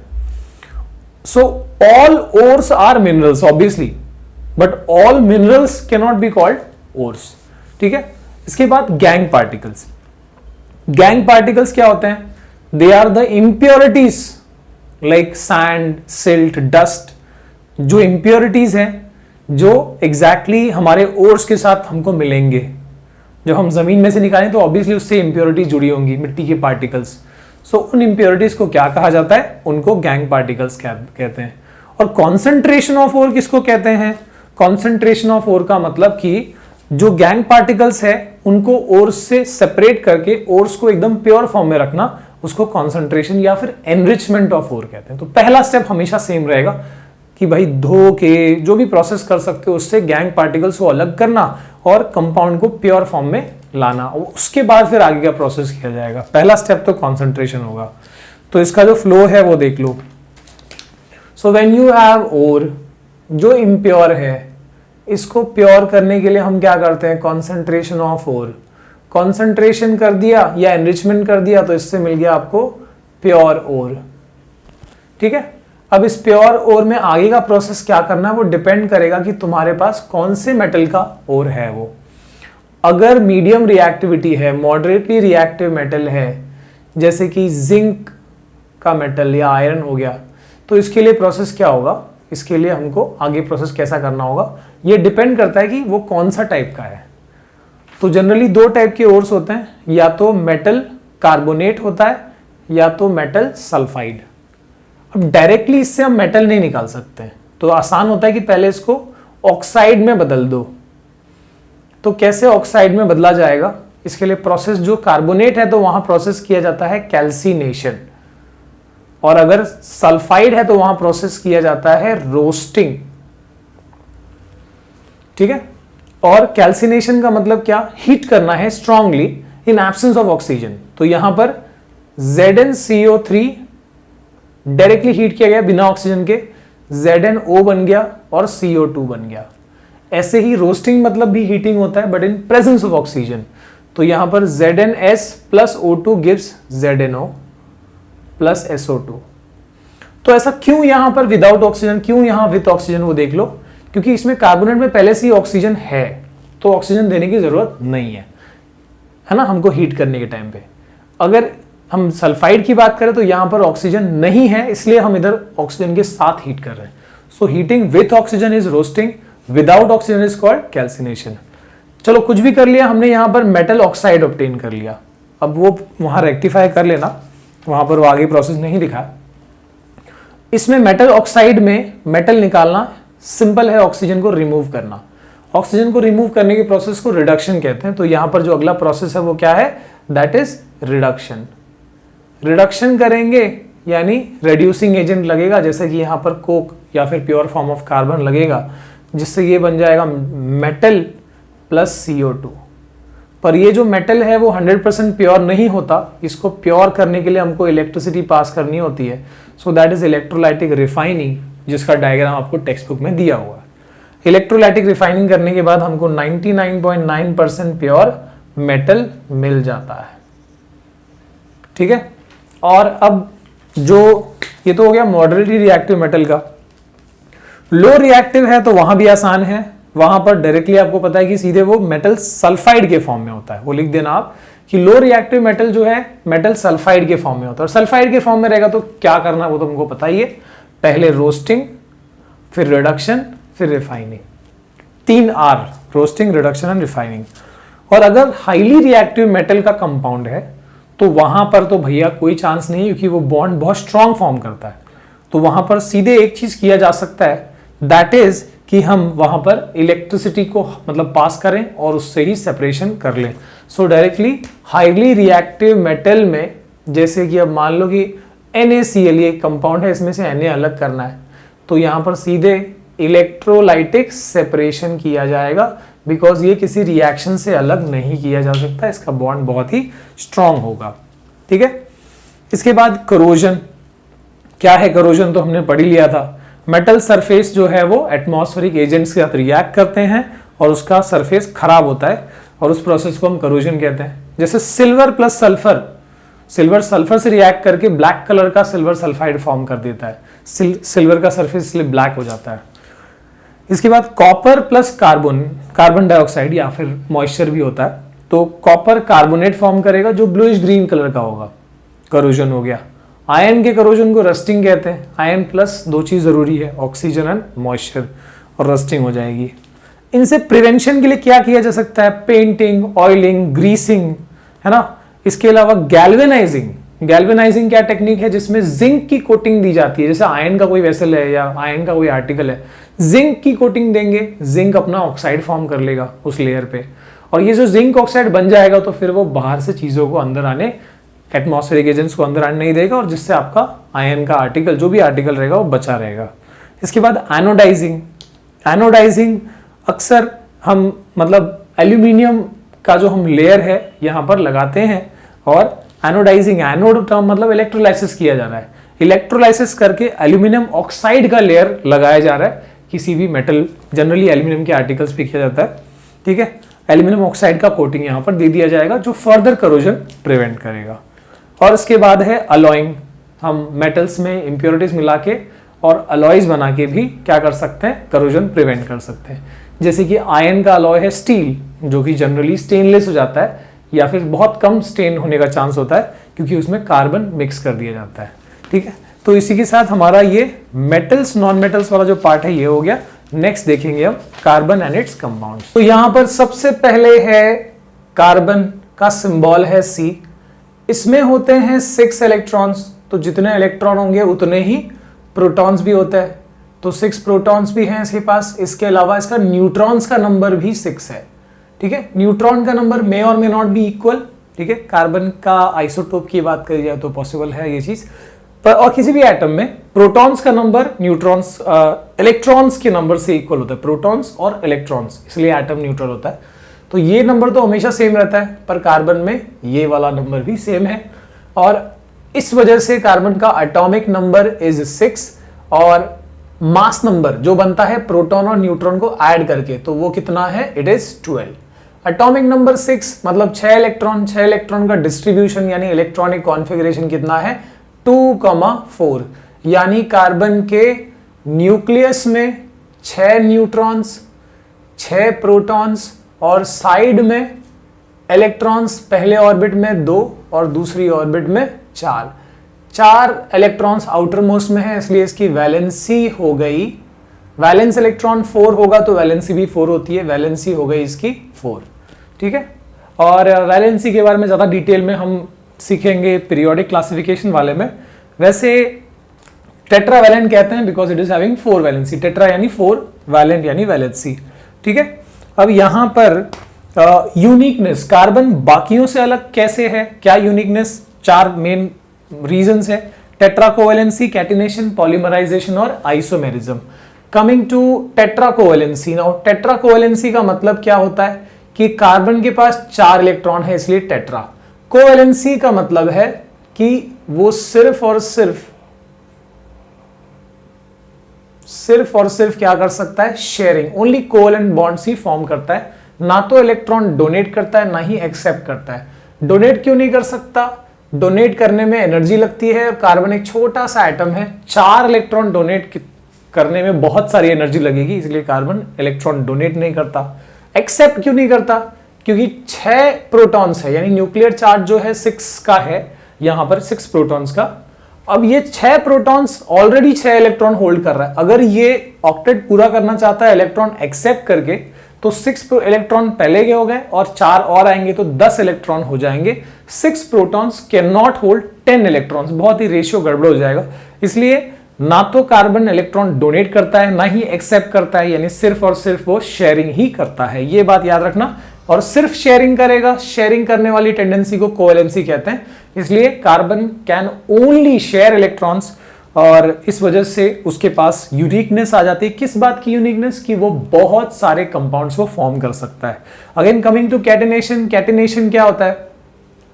Catenation is a property of direct bonding. Carbon जो है सेल्फ लिंकिंग करता है और लंबे लंबे चेन्स बना सकता है, कोई भी काउंट ऐसा नहीं कि कहीं स्टॉप होगा। ब्रांचेस भी फॉर्म कर सकता है ऐसे, और साथ में कार्बन ऐसे रिंग स्ट्रक्चर, क्लोज स्ट्रक्चर्स भी फॉर्म कर सकता है। तो ये बात याद रखना, this is called catenation. Carbon अपने ही जैसे एटम से लिंक करके चाहे जितने लंबे चेन, ब्रांचेस और रिंग फॉर्म कर सकते हैं। The property of direct bonding between atoms of same element to form long chain, branches and ring structure. Polymerization, polymers आपने सुने होंगे। मोनोमर्स, छोटे छोटे मोनोमर्स मिलके, जैसे मान लो कि कार्बन का एक मॉलिक्यूल है, दिस इज कॉल्ड इथीन, ये होता है इथीन। तो आप ऐसे बहुत सारे इथीन्स को आपस में लिंक करके और पॉलीथीन फॉर्म कर सकते हैं, चाहे जितने लंबे ये फॉर्म हो जाए। ठीक है, तो यानी क्या? यानी मोनोमर्स को कंबाइन करके, कार्बन के छोटे छोटे मॉलिक्यूल्स को कंबाइन करके बड़े लार्ज चेन मॉलिक्यूल्स बना सकते हैं, पॉलीमर्स बना सकते हो। जैसे इथीन बन जाता है पॉलीथीन, एस्टर बन जाता है पॉलीस्टर। तो ऐसे लंबे चेन्स बन सकते हैं कार्बन के मॉलिक्यूल्स के। देखो, कैटिनेशन मतलब कार्बन एलिमेंट की एबिलिटी, पॉलीमराइजेशन मतलब कार्बन के मॉलिक्यूल्स भी ये एबिलिटी पोजेस करते हैं, so that is called polymerisation. Isomerism, isomers का मतलब क्या होता है कि कार्बन, अब जैसे कि मान लो ये मैंने ड्रॉ कर लिया, नाउ दिस इज, यहां पर हाइड्रोजन बना लिया, तो ये 4 कार्बन का क्या कहते हैं? Butane. So this is alkane having 4 carbon, so this is butane. अब देखो यहां पर C4 है, H12 है, you can count it. Okay, अब इसी C4H12 को हम अलग तरीके से भी, मतलब कंपाउंड फॉर्मेशन हो सकती है। जैसे यू कैन सी दिस, अभी फिलहाल तो 3 है, यहां पर एक कार्बन जोड़ दिया तो आप देख सकते हो कि कार्बन ने ये C4H12 का देखो 2 स्टेट हो गया है ना, ये सब यहां पर हाइड्रोजन्स आ जाएंगे। तो यहां भी क्या होगा कि same molecular formula but different structures, this is called what? Isomerism, isomers. So ये क्या हो गया? ब्यूटेन का आइसोमर्स हो गया। ऐसे ही पेंटेन का, सबका मतलब सेम मॉलिक्यूलर फॉर्मूला, एक जैसा ही अटैच, मतलब सिंगल बॉन्ड ये सब जगह पे, लेकिन डिफरेंट स्ट्रक्चर्स बन जाते हैं। तो इसी वजह से क्या होता है कि ये अलग अलग कंपाउंड्स, इतने सारे कंपाउंड्स फॉर्म कर पाता है। ठीक है, टाइप्स ऑफ कोवैलेंट बॉन्ड, जैसा कि मैंने बताया, कार्बन जो है सिंगल बॉन्ड की शेयरिंग भी कर सकता है, मतलब एक एक इलेक्ट्रॉन भी आमने सामने शेयर हो सकते हैं। अगर 2-2 इलेक्ट्रॉन शेयर हुए तो डबल बॉन्ड बन गया, अगर 3-3 इलेक्ट्रॉन शेयर हुए तो ट्रिपल बॉन्ड बन जाएगा। उसके अकॉर्डिंग फिर बाद में बाकी बॉन्ड जो 4 वैलेंसीज है वो पूरे कर सकता है। देखो यहां पर इस कार्बन ने ऑलरेडी 2 बॉन्ड पूरे कर लिए, तो 2 और बचे हैं जो किसी और एलिमेंट से, मोनोवैलेंट से कर सकता है। वैसे यहां पर भी, और यहां पर ऑलरेडी 3 इलेक्ट्रॉन इधर शेयर हो गए ये साइड में, तो इस कार्बन का एक ही बचा है। वैसे इस कार्बन का भी 3 यहां शेयर हो गया तो 1 बचा। सो सिंगल बॉन्ड भी हो सकता है, डबल बॉन्ड भी कर सकता है, ट्रिपल बॉन्ड भी कर सकता है। ठीक है, और ट्रिपल से ज्यादा नहीं होते भाई, ये याद रखना। एलोट्रोपी, एलोट्रोपी यानी क्या होता है? किसी भी एलिमेंट की टेंडेंसी कि वो एक से ज्यादा नेचुरल फॉर्म्स में, फिजिकल फॉर्म्स में वो एग्जिस्ट करता है।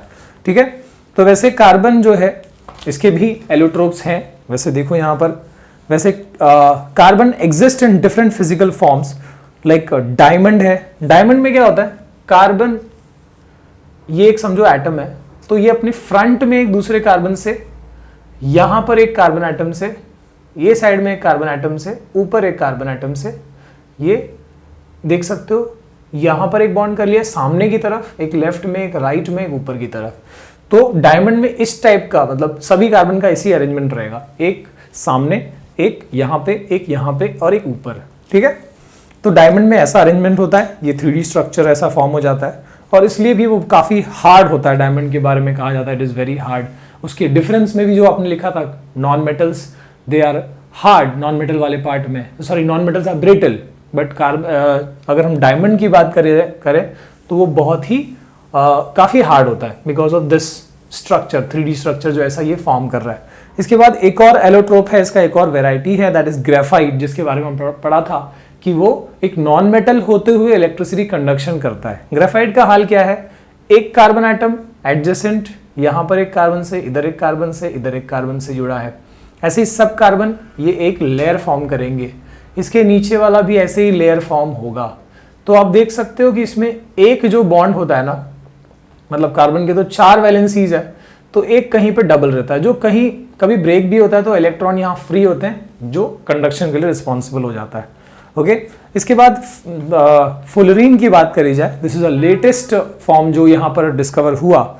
ठीक है, स्पेरिकल और सिलेंड्रिकल शेप का ये स्ट्रक्चर फॉर्म करता है। बकमिंस्टर फुलरीन, ये C60 वाला जो स्ट्रक्चर है, जिसमें पूरा एक फुटबॉल जैसा ये स्ट्रक्चर जो है ये कार्बन फॉर्म करता है, हेक्सागोन रहेगा। ठीक है, और इसके अलावा एक पेंटागन भी होगा। तो ऐसे आप एक पूरा ऐसा सर्कुलर स्ट्रक्चर जो है, पूरा एक स्पेरिकल स्ट्रक्चर फॉर्म हो सकता है, जिसको हम फुलरीन कहते हैं, राइट। तो C60 है, वैसे और भी बड़े फुलरीन्स हो सकते हैं। ओके, इसके बाद अगर हम बात करें next, yes, that is organic compounds, compounds containing carbon, hydrogen, oxygen etcetera, organic compounds. Hydrocarbons, compounds जिसके अंदर कार्बन और हाइड्रोजन हो, इसको हम हाइड्रोकार्बन्स कहते हैं। फॉर एग्जाम्पल यहां पर हम काफी सारे हाइड्रोकार्बन्स ड्रॉ कर सकते हैं, जैसे CH4 हो गया, C2H6 हो गया, राइट, फिर C3H8 हो गया। तो ऐसे करके हम, मतलब जहां भी कार्बन हाइड्रोजन दिख जाए तो वो हाइड्रोकार्बन्स हो गया। ठीक है, हाइड्रोकार्बन्स का आगे टाइप्स दिया है, वो देख लेते हैं। सो व्हेन आई से हाइड्रोकार्बन, मतलब कार्बन और हाइड्रोजन का कंपाउंड। हाइड्रोकार्बन में भी क्या हो सकता है, इसमें सैचुरेटेड और unsaturated. Now what is saturated hydrocarbon, जिसमें सिर्फ और सिर्फ सिंगल बॉन्ड है, मतलब पूरी तरह से आप देख सकते हो, जैसे कि मैंने ये ड्रॉ कर लिया, सब सिंगल बॉन्ड्स दिख रहे होंगे आपको, और बाकी समझो कि हाइड्रोजन से इसने अपना बॉन्डिंग किया हुआ है। तो इसमें सैचुरेटेड क्यों कहते हैं इसको, क्योंकि यहां पर कोई भी एक्स्ट्रा ऐसा बॉन्ड नहीं है जहां पर आप एडिशनल हाइड्रोजन ऐड कर सकते हो। This is fully saturated with this hydrogen atom, no more hydrogen can be added, so this is called saturated hydrocarbon.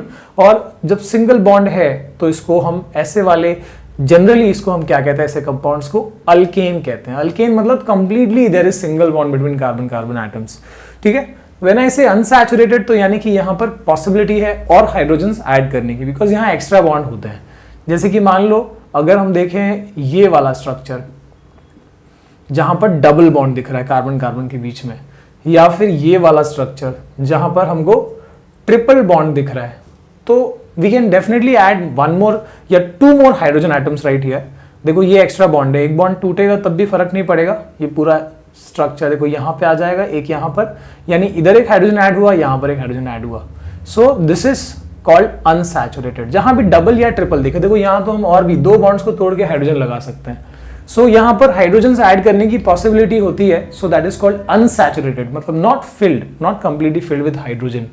Double bond रहेगा तो इसको हम कहते हैं अल्कीन, और ट्रिपल बॉन्ड रहेगा तो इसको हम कहते हैं अल्काइन। ठीक है, so when there is single bond it is alkane, when there is double bond it is called alkene, and when there is triple bond इसको हम कहते हैं अल्काइन। ठीक है, याद रहे, अल्केन, अल्कीन, अल्काइन। हाइड्रोकार्बन्स के बारे में देख रहे हैं। इसके बाद साइक्लो अल्केन। साइक्लो अल्केन किसको कहते हैं, अल्केन मतलब सिंगल बॉन्ड, साइक्लो मतलब साइक्लिक रिंग स्ट्रक्चर में होगा। तो when I have cyclo alkane, तो यानी कि इसमें जो इसका फर्स्ट मेंबर है, कम से कम 3 कार्बन तो होंगे ही, तो वो होता है साइक्लोप्रोपेन। ठीक है, मतलब प्रोप यानी इतना 3 कार्बन है ना, मीथेन मतलब 1 कार्बन, ईथ मतलब 2 कार्बन, प्रोप यानी 3 है ना, ब्यूट यानी 4, पेंट यानी 5, 6 के लिए हेक्स होता है। तो साइक्लोप्रोपेन कैसा रहेगा, 3 कार्बन होंगे बट वो close structure, ring structure form करेंगे। देखो अब इस कार्बन का 2 बॉन्ड्स तो हो गया, 2 और बचा है, यहाँ पर हाइड्रोजन से फिल हो जाएगा, यहाँ भी 2 बॉन्ड्स हो गए, 2 और हाइड्रोजन लग जाएगा, इधर भी ऐसे ही। फिर साइक्लोब्यूटेन, साइक्लोब्यूटेन में क्या होगा, साइक्लिक ही रहेगा लेकिन 4 कार्बन आ जाएंगे, ऐसा वाला। रेस्ट विल बी 2 हाइड्रोजन, चाहे आप ऐसे दिखाओ या फिर H2 लिख दो। सो दिस इज साइक्लोब्यूटेन। ऐसे ही साइक्लोपेंटेन होगा, 1 2 3 4 5 पेंटागन फॉर्म करेगा ये, cyclohexane and so on. So this is cycloalkane. इसके बाद फर्स्ट नंबर याद रखो, इसका आ सकता है एग्जाम में, electron dot structure. Electron dot structure में या लेविस डॉट स्ट्रक्चर में क्या होता है, आपको सिर्फ आउटर मोस्ट इलेक्ट्रॉन्स दिखाने होते हैं। तो जैसे कि अभी suppose I am drawing CH4 यानी मीथेन है, जिसमें ऐसे C है और यहां पर ऐसे 4 हाइड्रोजन्स है। तो इसका इलेक्ट्रॉन डॉट स्ट्रक्चर यानी क्या होगा, बीच में कार्बन दिखाओ और उसके 4 इलेक्ट्रॉन्स, आउटर मोस्ट में हमको पता है कार्बन के 4 इलेक्ट्रॉन्स होते हैं, तो उसके 4 इलेक्ट्रॉन्स को आप डॉट या क्रॉस से रिप्रेजेंट करो। मान लो मैंने क्रॉस से रिप्रेजेंट किया, यहां पर, यहां पर, यहां पर और यहां पर। अब इस तरफ से एक सिंगल बॉन्ड हुआ हाइड्रोजन के साथ में। आपको पता है कि हाइड्रोजन मोनोवैलेंट है, एक इलेक्ट्रॉन होता है उसके पास। तो हाइड्रोजन अपनी ड्यूप्लेट को फॉर्म करने के लिए वो यहां पे इसके साथ में सिंगल बॉन्ड फॉर्म करेगा। वैसे ही दूसरा हाइड्रोजन आएगा अपने इलेक्ट्रॉन को लेके, एक और हाइड्रोजन आएगा अपने इलेक्ट्रॉन को लेके, एक और हाइड्रोजन आएगा अपने इलेक्ट्रॉन को लेके। डॉट यानी हाइड्रोजन का इलेक्ट्रॉन्स है, क्रॉस यानी कार्बन का इलेक्ट्रॉन्स। ठीक है, ऐसे कुछ फर्क नहीं पड़ता, वैसे आप किसी को भी कोई भी ले सकते हो। ये बन गया, देखो कार्बन का ऑक्टेट स्टेबिलिटी आ गया, 8 इलेक्ट्रॉन्स आ गए आउटर मोस्ट में, और हाइड्रोजन का यहाँ पर ड्यूप्लेट्स 2-2 इलेक्ट्रॉन का स्टेबिलिटी भी आ गया। सो this is electron dot structure for methane, right. ऐसे ही हम इथेन का भी ड्रॉ कर सकते हैं, C2H6। तो यहां पर 2 कार्बन सिंगल बॉन्ड में और बाकी बॉन्ड्स हाइड्रोजन के साथ में। ओके, तो यहां पर ये हो जाएगा, इस कार्बन ने एक यहां पर शेयर किया, एक इधर पे, एक इधर पे और एक इस तरफ, और ऐसे ही एडजेसेंट कार्बन ने 1 2 3 4 हाइड्रोजन्स का डॉट दिखा दो। तो ऐसे करके ये बन गया ईथेन का स्ट्रक्चर, राइट। इसमें सर्कल दिखा दो ऐसे, इसका ऑक्टेट और फिर ड्यूप्लेट्स, राइट। और ऐसे ही अब ये आप इनके लिए भी कर सकते हो इलेक्ट्रॉन डॉट स्ट्रक्चर। बस देखते जाओ कि यहां पर 2, देखो 4 इलेक्ट्रॉन्स तो है ही, 2 यहां शेयर हो गए इस तरफ और एक इधर, एक इधर। सो this is having 1 2 3 and 4 electrons. ऐसे ही बाजू वाले कार्बन का 1 2 3 एंड 4 इलेक्ट्रॉन्स। फिर हाइड्रोजन दिखा दो, ये वाला हाइड्रोजन ऐसे अपना इलेक्ट्रॉन को ले आया, फिर यहाँ का हाइड्रोजन, फिर यहाँ का हाइड्रोजन और फिर यहाँ का हाइड्रोजन। तो जिससे कार्बन का ऑक्टेट पूरा हो जाएगा, दोनों ही कार्बन्स का आप काउंट कर सकते हो और हाइड्रोजन का ड्यूप्लेट भी पूरा हो गया। तो इस तरीके से ऐसे हम साइक्लिक के लिए भी ये चीज ड्रॉ कर सकते हैं। सिर्फ पैटर्न याद रखो, सिंगल बॉन्ड रहेगा तो यहां पर बस लूप के अंदर 2 ही इलेक्ट्रॉन दिखेंगे। जहां भी डबल बॉन्ड है तो देखो 4 इलेक्ट्रॉन। ट्रिपल बॉन्ड होगा जैसे इधर है तो लूप के अंदर कितने 1 2 3 4 5 6 इलेक्ट्रॉन्स आ जाएंगे जैसे इसमें है। ठीक है, तो बस ये आसान है, कोई मुश्किल तो है नहीं। वैसे अगला जो हमको देखना है नेक्स्ट है दैट इज आइसोमर्स।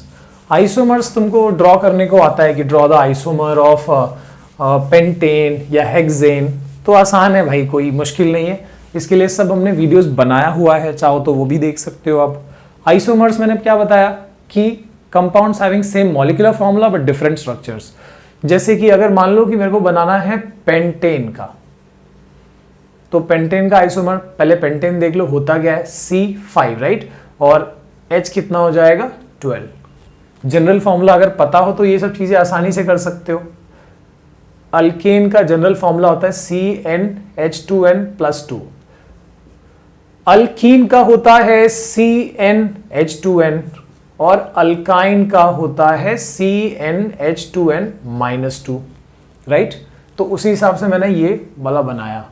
पेंट यानी क्या है, n का मतलब 5, पुट कर लो सीधे, देखो Cn मतलब 5 हो जाएगा और H2n+2 मतलब H2 × 5+2 कितना हो जाएगा, ऑब्वियसली C5H12। तो ये चीज मैंने एडिशनली बता दी, ऐसे ही आप पेंटीन पेंटाइन सबका आप डायरेक्टली बता सकते हो फॉर्मूला क्या होगा। तो वैसे हमको आइसोमर बनाना है तो फिलहाल C5H12 है, तो पहला स्ट्रक्चर तो नॉर्मल बनाओ, मतलब क्या, स्ट्रेट चेन, 5 कार्बन हो गए और एन है मतलब सब में सिंगल बॉन्ड हो गया और बाकी बॉन्ड्स किससे पूरे करने हैं, हाइड्रोजन से। हर कार्बन के पास 4 स्टिक होनी चाहिए, ये बात याद रखो। तो यहां पर सब हाइड्रोजन आ जाएंगे, आप समझ लो इस चीज को। अब इसका जो दूसरा स्ट्रक्चर है, ठीक है, इसमें क्या करना है, एक कार्बन कम दिखा दो पहले तो, 1 2 3 4, और फिर जो कम दिखाया उसको कहीं भी अटैच कर लो बीच में, ऐसा नहीं कि यहां पर, बीच में कहीं भी अटैच कर लो, यहां पर हो गया। ठीक है, तो इससे देखो अब यहाँ पर इधर भी आप 1 2 3 3 हाइड्रोजन, इधर भी 3 हाइड्रोजन, यहाँ 2 हाइड्रोजन, यहाँ पर 3 हाइड्रोजन, और इधर पे और 1 2 3 3 बॉन्ड्स हैं, मतलब सिर्फ एक ही बॉन्ड चाहिए विथ हाइड्रोजन। तो ये आपका एक दूसरा स्ट्रक्चर बन गया, मतलब ये एक और आइसोमर बन गया पेंटेन का। एक और दिखा सकते हो आप 1 2 3। अब क्या करो, पहले 5 दिखाया था, फिर 4 दिखाया, फिर 3 दिखा दो, और फिर ऐसे लाइन बना दी, ऊपर एक कार्बन नीचे एक कार्बन, बीच वाले में ऐसे अटैच कर दिया। इधर भी 3 हाइड्रोजन, यहाँ भी 3 हाइड्रोजन, यहाँ भी 3 हाइड्रोजन, और यहाँ भी 3 हाइड्रोजन। तो ये क्या हो गए, पेंटेन के आइसोमर्स हो गए। ऐसे आप हेक्सेन का भी ड्रॉ कर सकते हो। तो क्या करो, पहले जितने कार्बन है सीधे वाला दिखा दो, फिर एक कार्बन को उठा के बीच में कहीं अटैच कर दो, फिर एक और कार्बन मतलब कम कर दो, हाँ 5 था, फिर 4, फिर 3, और जो एक्स्ट्रा कार्बन है वो आप ऊपर नीचे ऐसे अटैच कर दो बीच वाले में, है ना, नॉन टर्मिनल्स में।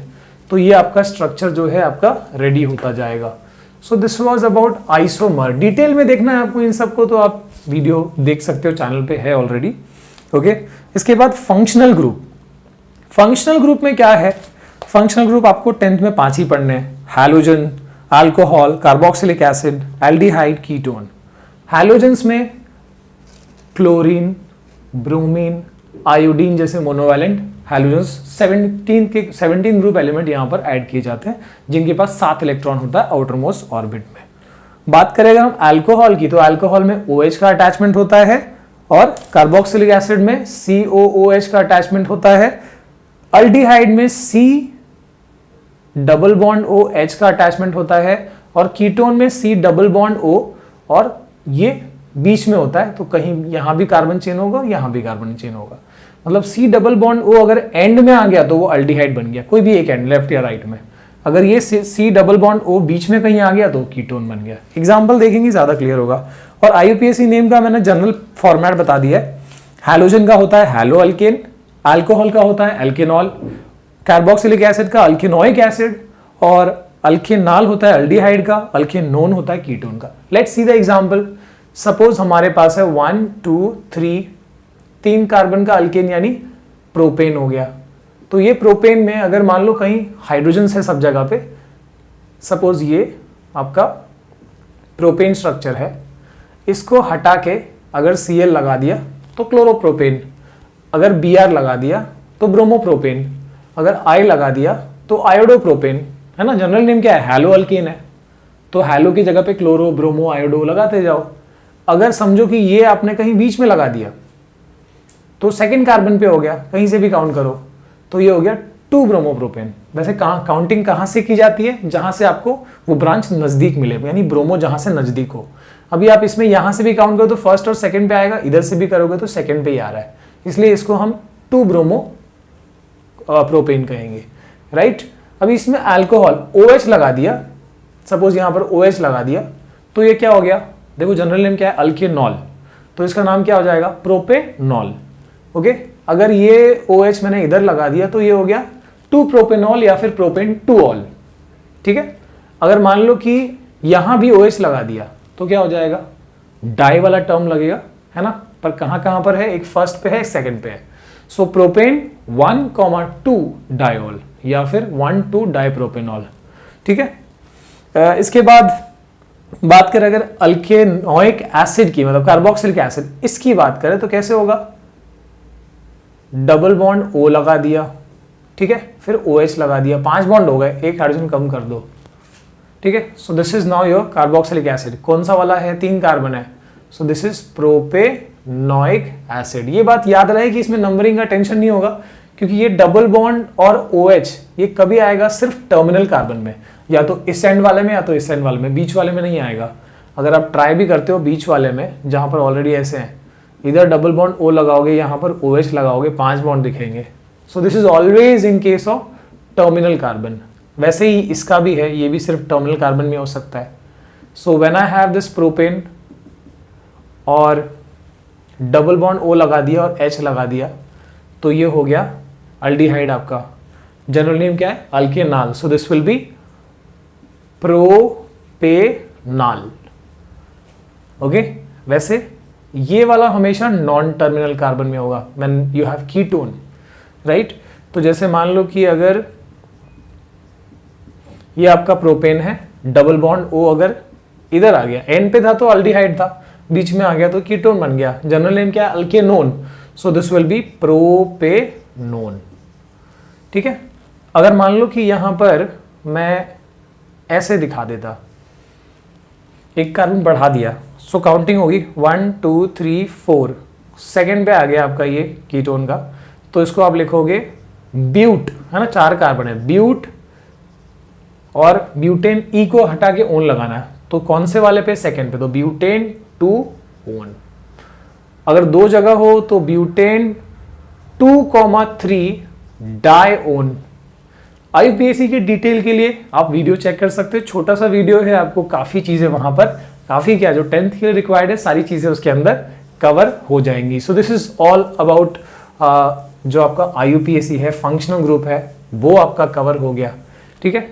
इसके अलावा यहां पर अगर मान लो कि कोई भी ऐसे स्ट्रक्चर में CH3 लगा हुआ, जैसे यहां पर CH3 लगा या C2H5 लगा, है ना, तो ये CH4 वैसे मीथेन होता है, CH3 मतलब एक हाइड्रोजन कम है तो उसको मिथाइल कहते हैं। कोई भी अल्केन में से आप एक हाइड्रोजन निकाल दो तो उसमें एक बॉन्ड बचता है, तो वो करस्पॉन्डिंगली अल्काइल बन जाता है, तो मीथेन बन जाता है मिथाइल एक हाइड्रोजन कम करने पे।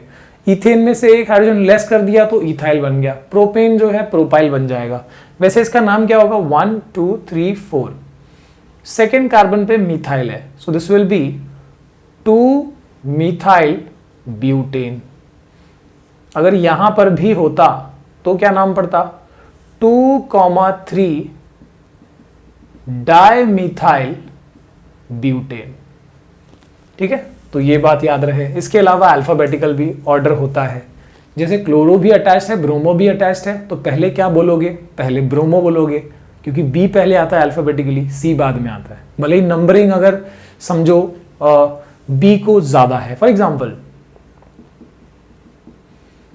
ये वाला स्ट्रक्चर सपोज ऐसा है, इधर Br लगा है, इधर Cl लगा है, काउंटिंग कैसे होगी? 1 2 3 4 5, वैसे तो 5 है तो पेंट होगा। ठीक है, यानी pentane will be the root name, पर ये क्या आगे क्या लगेगा? तो मैं इसको लिख सकता हूं 2 और ये 3 हो जाएगा, ये 4, तो 2 क्लोरो 4 ब्रोमो। पर अल्फाबेटिकल ऑर्डर कहता है कि पहले ब्रोमो को काउंट करना, इंपॉर्टेंस देना है, तो काउंटिंग आपकी यहीं से होगी। सो this will B 2 bromo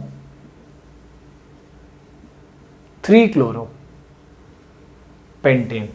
okay, तो ये बात ध्यान रखो, अल्फाबेटिकल ऑर्डर को भी फॉलो करना होता है। Moving to homologous series.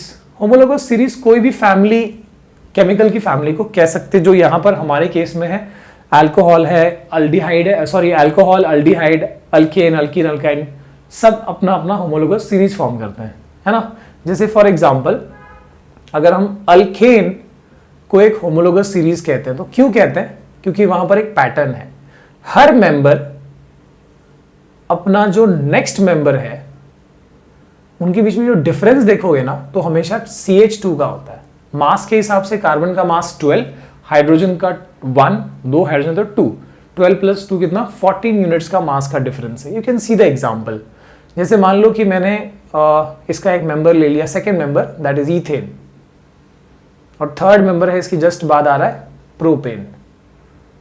तो ईथेन और प्रोपेन, ईथेन का फॉर्मूला क्या है? C2H6, प्रोपेन का क्या है? C3H8। चेक द डिफरेंस, यहां पर 2 कार्बन है, यहां पर 3, मतलब 1 कार्बन का डिफरेंस है, और यहां पर 6 है, यहां पर 8, यानी 2 हाइड्रोजन का। सो CH2 का डिफरेंस हमेशा रहेगा, हर नेक्स्ट मेंबर और प्रीसीडिंग मेंबर का डिफरेंस ये रहेगा। तो जब भी ऐसा डिफरेंस दिख जाए आपको सभी मेंबर्स के बीच में, तो मतलब वो जो ग्रुप है वो एक होमोलोगस सीरीज फॉर्म करता है। ठीक है, ये बात याद रखो। इसके बाद नेक्स्ट देखते हैं हम, that will be chemical properties of carbon compounds. इस चैप्टर में भी आपको बहुत जरूरी है कि जितने भी रिएक्शंस यहां पर हैं अच्छे से लर्न कर लो, टेक्स्ट बुक वाले। ठीक है, combination reaction, combustion reaction. Combustion reaction यानी क्या होता है? यहां पर most of the carbon compounds they are good fuels, बहुत अच्छे फ्यूल्स होते हैं, मीथेन हो गया, इथेन हो गया, बहुत अच्छे फ्यूल्स होते हैं।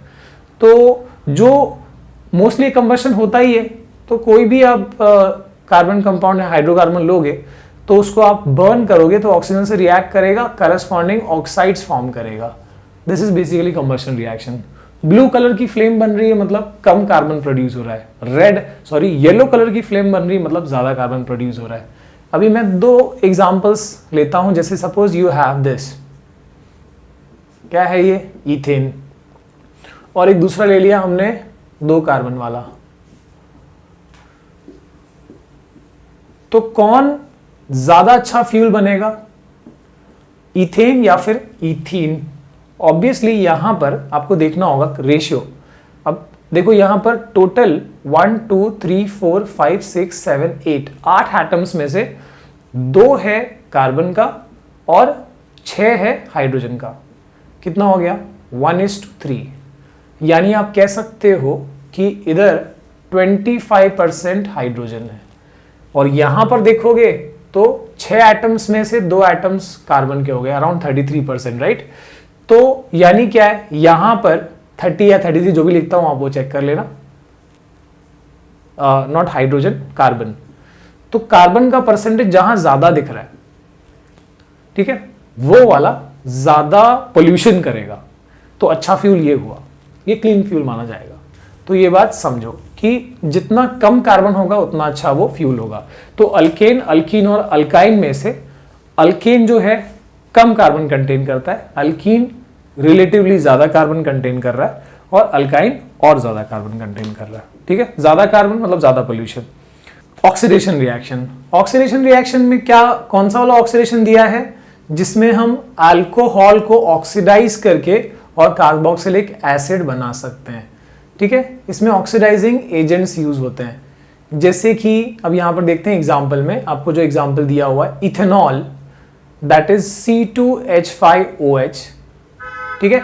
ये ऑक्सीडाइजिंग एजेंट यूज होता है K2Cr2O7 एसिडिफाइड, या फिर अल्कलाइन KMnO4, ठीक है, पोटेशियम डाइक्रोमेट एसिडिफाइड वाले फॉर्म में, या फिर अल्कलाइन KMnO4। ये एक्ट करते हैं ऑक्सीडाइजिंग एजेंट की तरह, ये ऑक्सीजन इसमें ऐड करते हैं और इसको बना देते हैं CH3COOH, यानी इथेनॉल बन गया इथेनोइक एसिड। अल्कोहल और कार्बोक्सिलिक एसिड का डिफरेंस अगर आया, या इथेनॉल और इथेनोइक एसिड का, तो ये लिख सकते हो कि इथेनॉल या अल्कोहल्स न्यूट्रल होते हैं नेचर में, और कार्बोक्सिलिक एसिड या इथेनोइक एसिड जो भी आए वो एसिडिक होते हैं। एक डिफरेंस तो ये हो जाएगा, बाकी फंक्शनल ग्रुप आप लिख सकते हो एग्जांपल्स एंड ऑल, ठीक है। इसके बाद है एडिशन रिएक्शन। एडिशन रिएक्शन में कौन सा वाला एडिशन का बात हो रहा है, हाइड्रोजन के एडिशन का। मतलब हम जो अनसैचुरेटेड, जैसे ऑयल जो है वो अनसैचुरेटेड हाइड्रोकार्बन होता है, जैसे मान लो कि ये ऐसा अटैचमेंट दिखा दिया, R का मतलब है कार्बन का चेन, अल्काइल, जितना भी कार्बन और कार्बन का चेन हो सकता है, बताने का मतलब है कि यहां पर डबल बॉन्ड है, तो हाइड्रोजन ऐड कर सकते हो, इसमें निकल कैटलिस्ट यूज होता है, और ये एक्स्ट्रा बॉन्ड को ब्रेक करके यहां पर हम, देखो ये तो ऐसे स्ट्रक्चर हो गया, और ये जो बॉन्ड ब्रेक हुआ यहां पर हाइड्रोजन्स ऐड हो जाएंगे, तो ये ऑयल इस फॉर्म में है, ये जो है ये फैट हो जाता है आपका सैचुरेटेड, ऑयल को फैट में कन्वर्ट करने का, या this is also called hydrogenation of oil, ठीक है। तो एडिशन ऑफ हाइड्रोजन की बात हो रही है यहाँ पर। Finally substitution reaction. Substitution reaction में ये है कि आप जैसे कोई ये मीथेन ले लिया, अल्केन ले लिया, इसमें हमने क्लोरीन अटैच करना है, सनलाइट में होगा ये रिएक्शन, क्लोरीन यहाँ पर उसकी जगह लेगा और इसको बना देगा। देखो 4 हाइड्रोजन्स थे, एक हाइड्रोजन की जगह जो है क्लोरीन ने ले ली, और एक क्लोरीन जो निकला हुआ हाइड्रोजन है उसके साथ मिलके HCl बन जाएगा। सो दिस इज सब्स्टिट्यूशन, हाइड्रोजन को सब्स्टिट्यूट किया क्लोरीन ने, ठीक है। सनलाइट में होता है ये रिएक्शन। तो ये 4 केमिकल प्रॉपर्टीज हो गए। इसके बाद बात करें अगर हम अल्कोहल्स, अब अल्कोहल में स्पेशली इथेनॉल का दिया है और कार्बोक्सिलिक एसिड में स्पेशली इथेनोइक एसिड का दिया है, तो वो डिफरेंस देख लेते हैं। इथेनॉल C2H5OH फॉर्मूला, ठीक है, न्यूट्रल होता है, जैसे मैंने बताया alcohols are neutral in nature. Colourless होता है इथेनॉल, और हम बेसिकली इथेनॉल का पढ़ रहे हैं यहाँ पर, और वाटर में सोल्यूबल होता है, ठीक है। ये तो हो गई बेसिक प्रॉपर्टी। यूजेस क्या है, इथेनॉल जो है अल्कोहलिक बेवरेजेस, कोई भी अल्कोहलिक बेवरेजेस हो बियर हो गया, रम हो गया, विस्की हो गया, सब में जो ड्रंकननेस का फीलिंग देने वाला यही केमिकल है। बट ये लीथल होता है, जानलेवा होता है, और प्योर फॉर्म में तो सच में जानलेवा है, ये बहुत ही बुरी चीज़ है भाई। और कफ सिरप और टॉनिक में क्यों यूज़ करते हैं? क्या ये कोई दवाई है? नहीं, ये एक अच्छा सॉल्वेंट है। तो इसमें जो कफ सिरप की या टॉनिक की जो कड़वी दवाई होती है वो इसमें मिक्स होके और इस मतलब कंज्यूमेबल बनाती है। नहीं तो ये किसी और चीज़ में ऐसे बेसिकली मिक्स नहीं होता जो हम कंज्यूम कर सकते हैं। तो एज ए सॉल्वेंट ये बहुत अच्छा सॉल्वेंट है, चीज़ों को अपने अंदर मिक्स करता है। केमिकल प्रॉपर्टीज़ में इथेनॉल सोडियम से रिएक्ट करके सोडियम इथेनोएट बनाता है, C2H5ONA प्लस H2। और इथेनॉल को अगर हम कॉन्सेंट्रेटेड H2SO4 मिलाएं उसमें, तो उससे हम इथीन बना सकते हैं। ठीक है, इस रिएक्शन को डिहाइड्रेशन रिएक्शन कहते हैं, बिकॉज इथेनॉल में से हाइड्रोजन या वाटर अलग हो रहा है। ठीक है, इसके बाद दूसरा है ethanoic acid. Again another important, ethanoic acid formula क्या है? CH3COOH। एसिडिक होता है, ऑब्वियसली एसिड है, कलरलेस, वाटर सॉल्युबल भी है। यूजेस, सबसे मेन यूज है भाई, इससे विनेगर बनता है। 5 to 7% सोल्यूशन इन वाटर, है ना। इथेनोइक एसिड को 5 to 7% सोल्यूशन अगर बनाए, वाटर में मिक्स करें, तो ये विनेगर कहलाता है। ठीक है, केमिकल प्रॉपर्टीज क्या है? इथेनोइक एसिड को इथेनॉल मिला दो तो एस्टर बनता है, CH3COOC2H5 प्लस वाटर। और ये जो एस्टर है ये एक स्वीट स्मेलिंग कंपाउंड है, अलग अलग फ्रूट्स की एसेंस होती है इसकी अलग अलग एस्टर्स में, और इसलिए वो अलग अलग मतलब as a flavouring agent use किया जाता है। This reaction is called esterification, क्योंकि एस्टर बन रहा है यहाँ पर। और एक और रिएक्शन है जिसको सैपोनिफिकेशन कहते हैं, जहां पर सोप का फॉर्मेशन होता है, CH3COOC2H5, मतलब एस्टर को यूज किया गया है और इसमें NaOH मिलाया गया है, और ये क्या फॉर्म कर रहा है? सोप मॉलिक्यूल, CH3COONA, याद रखना, प्लस C2H5OH। ठीक है, जरूरी नहीं कि सोप जो है सिर्फ यही कहलाता है, कार्बन की और लंबी चेन भी हो सकती है इसके अंदर। ठीक है, और सोप मॉलिक्यूल को बेसिकली हम जब ऐसे रिप्रेजेंट करते हैं तो उसका मतलब क्या होता है? जैसे ये हो गया आपका Na वाला पार्ट, ये हो गया आपका कार्बन चेन। ठीक है, तो ये Na प्लस वाला एंड और ये CH3COO माइनस वाला एंड। ओके, इसके बाद सोप और डिटर्जेंट की डिफरेंस क्या है? सोप जो है ज़्यादा मतलब आप कह सकते हो हार्ड वाटर में यूज़ नहीं किया जा सकता, जबकि डिटर्जेंट हार्ड वाटर में यूज़ किया जा सकता है। सोप बायोडिग्रेडेबल होता है, डिटर्जेंट नॉन बायोडिग्रेडेबल होता है। Soap is not that harsh, ठीक है, लेकिन डिटर्जेंट जो है वो हार्श होता है। डिटर्जेंट ज़्यादा वाटर सोल्यूबल भी होता है। ठीक है, इसके बाद सोप डिटर्जेंट का डिफरेंस भी आता है, तो वो चीज़ आपको ध्यान रखनी है। क्लेंजिंग एक्शन ऑफ सोप, ये है आपका सोप का molecule. This and is called hydrophobic और ये एंड होता है hydrophilic.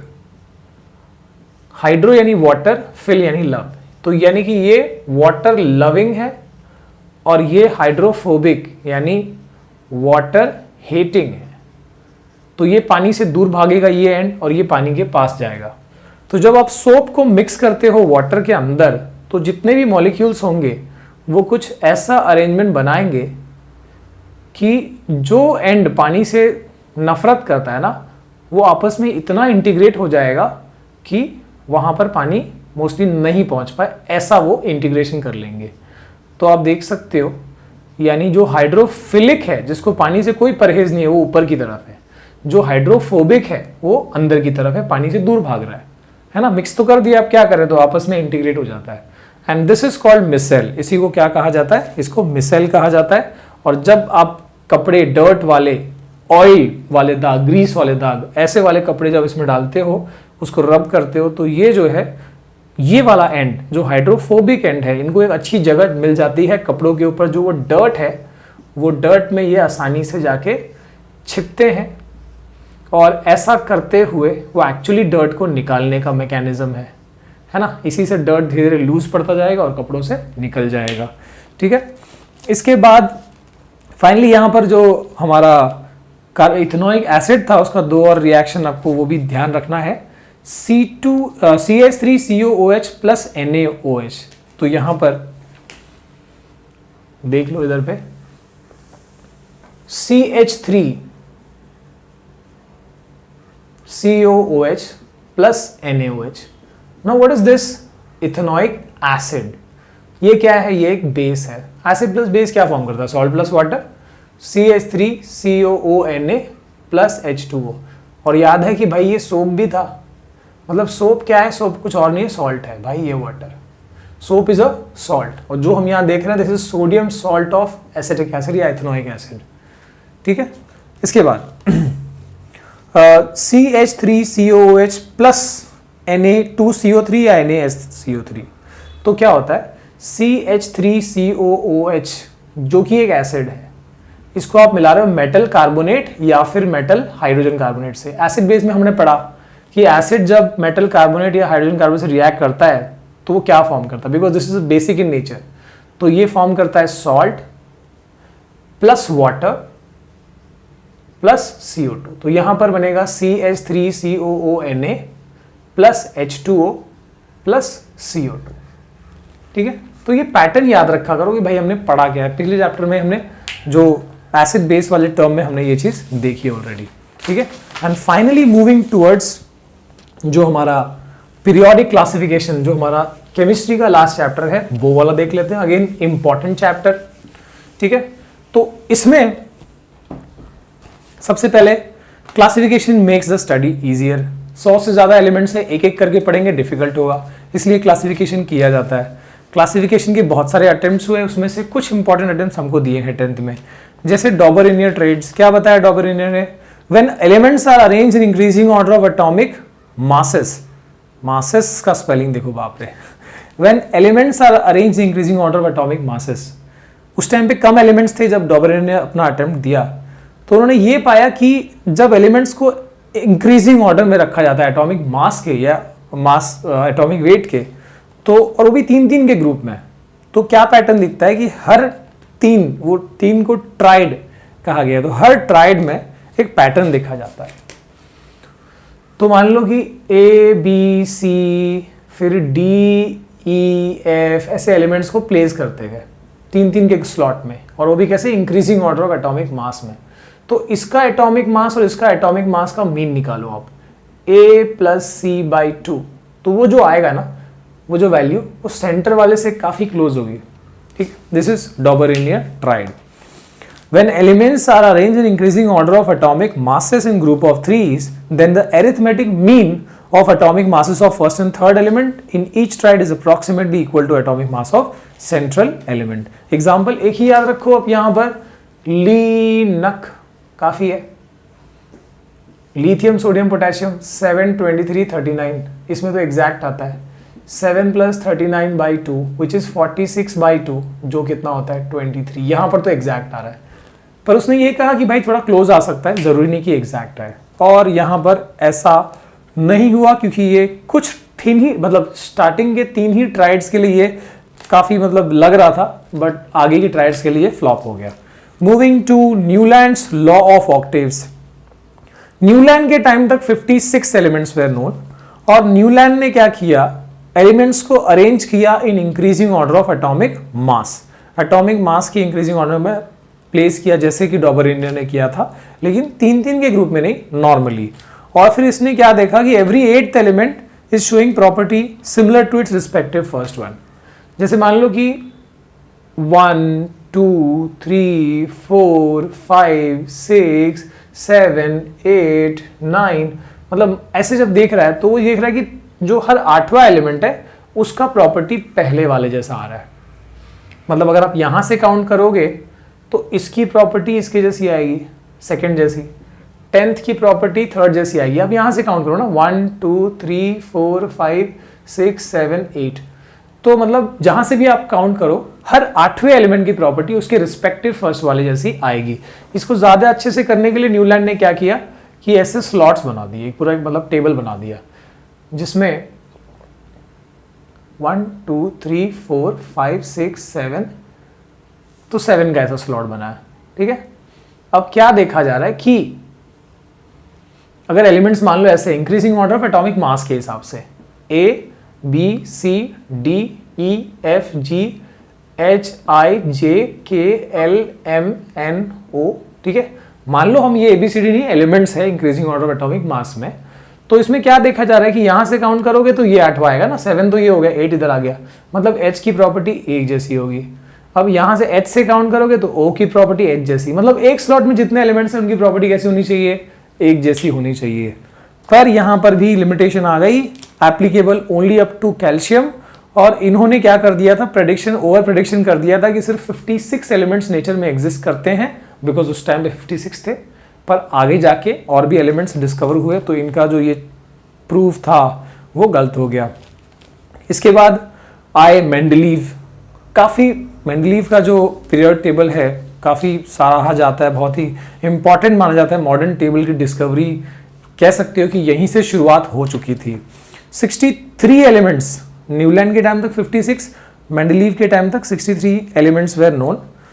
Properties of elements are periodic function of atomic masses. थोड़ा सा मैथमेटिकल टर्म है, सिंपल तरीके से समझो तो क्या है कि अगर आप एटॉमिक मास के हिसाब से इंक्रीजिंग ऑर्डर में आप एलिमेंट्स को प्लेस करते हो तो एलिमेंट्स की जो प्रॉपर्टी है हर फिक्स स्टेप के बाद रिपीट होगी। This is just like Newland.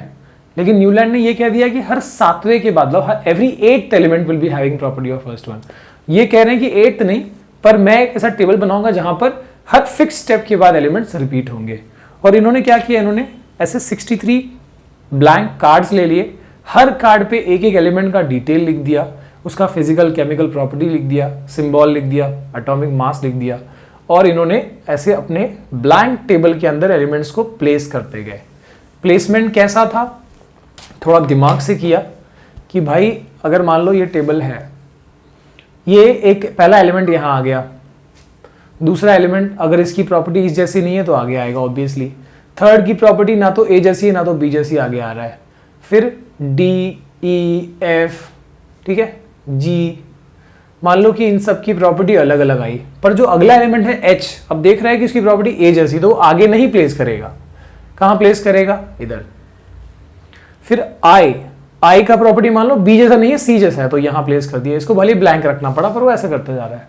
फिर जे की प्रॉपर्टी सी जैसी आ रही है तो यहीं पे जे रख दिया, ठीक है। के की प्रॉपर्टी एफ जैसी आ रही है तो के यहां रख दिया। तो अब क्या होगा, ऑब्वियसली देख के कर रहा है तो ये सेम ही आना था, मतलब काफी इसमें चीजें इंप्रूव हुई मेंडलीव के लॉ में, पर इसमें कुछ लिमिटेशंस भी थे और कुछ एडवांटेजेस भी।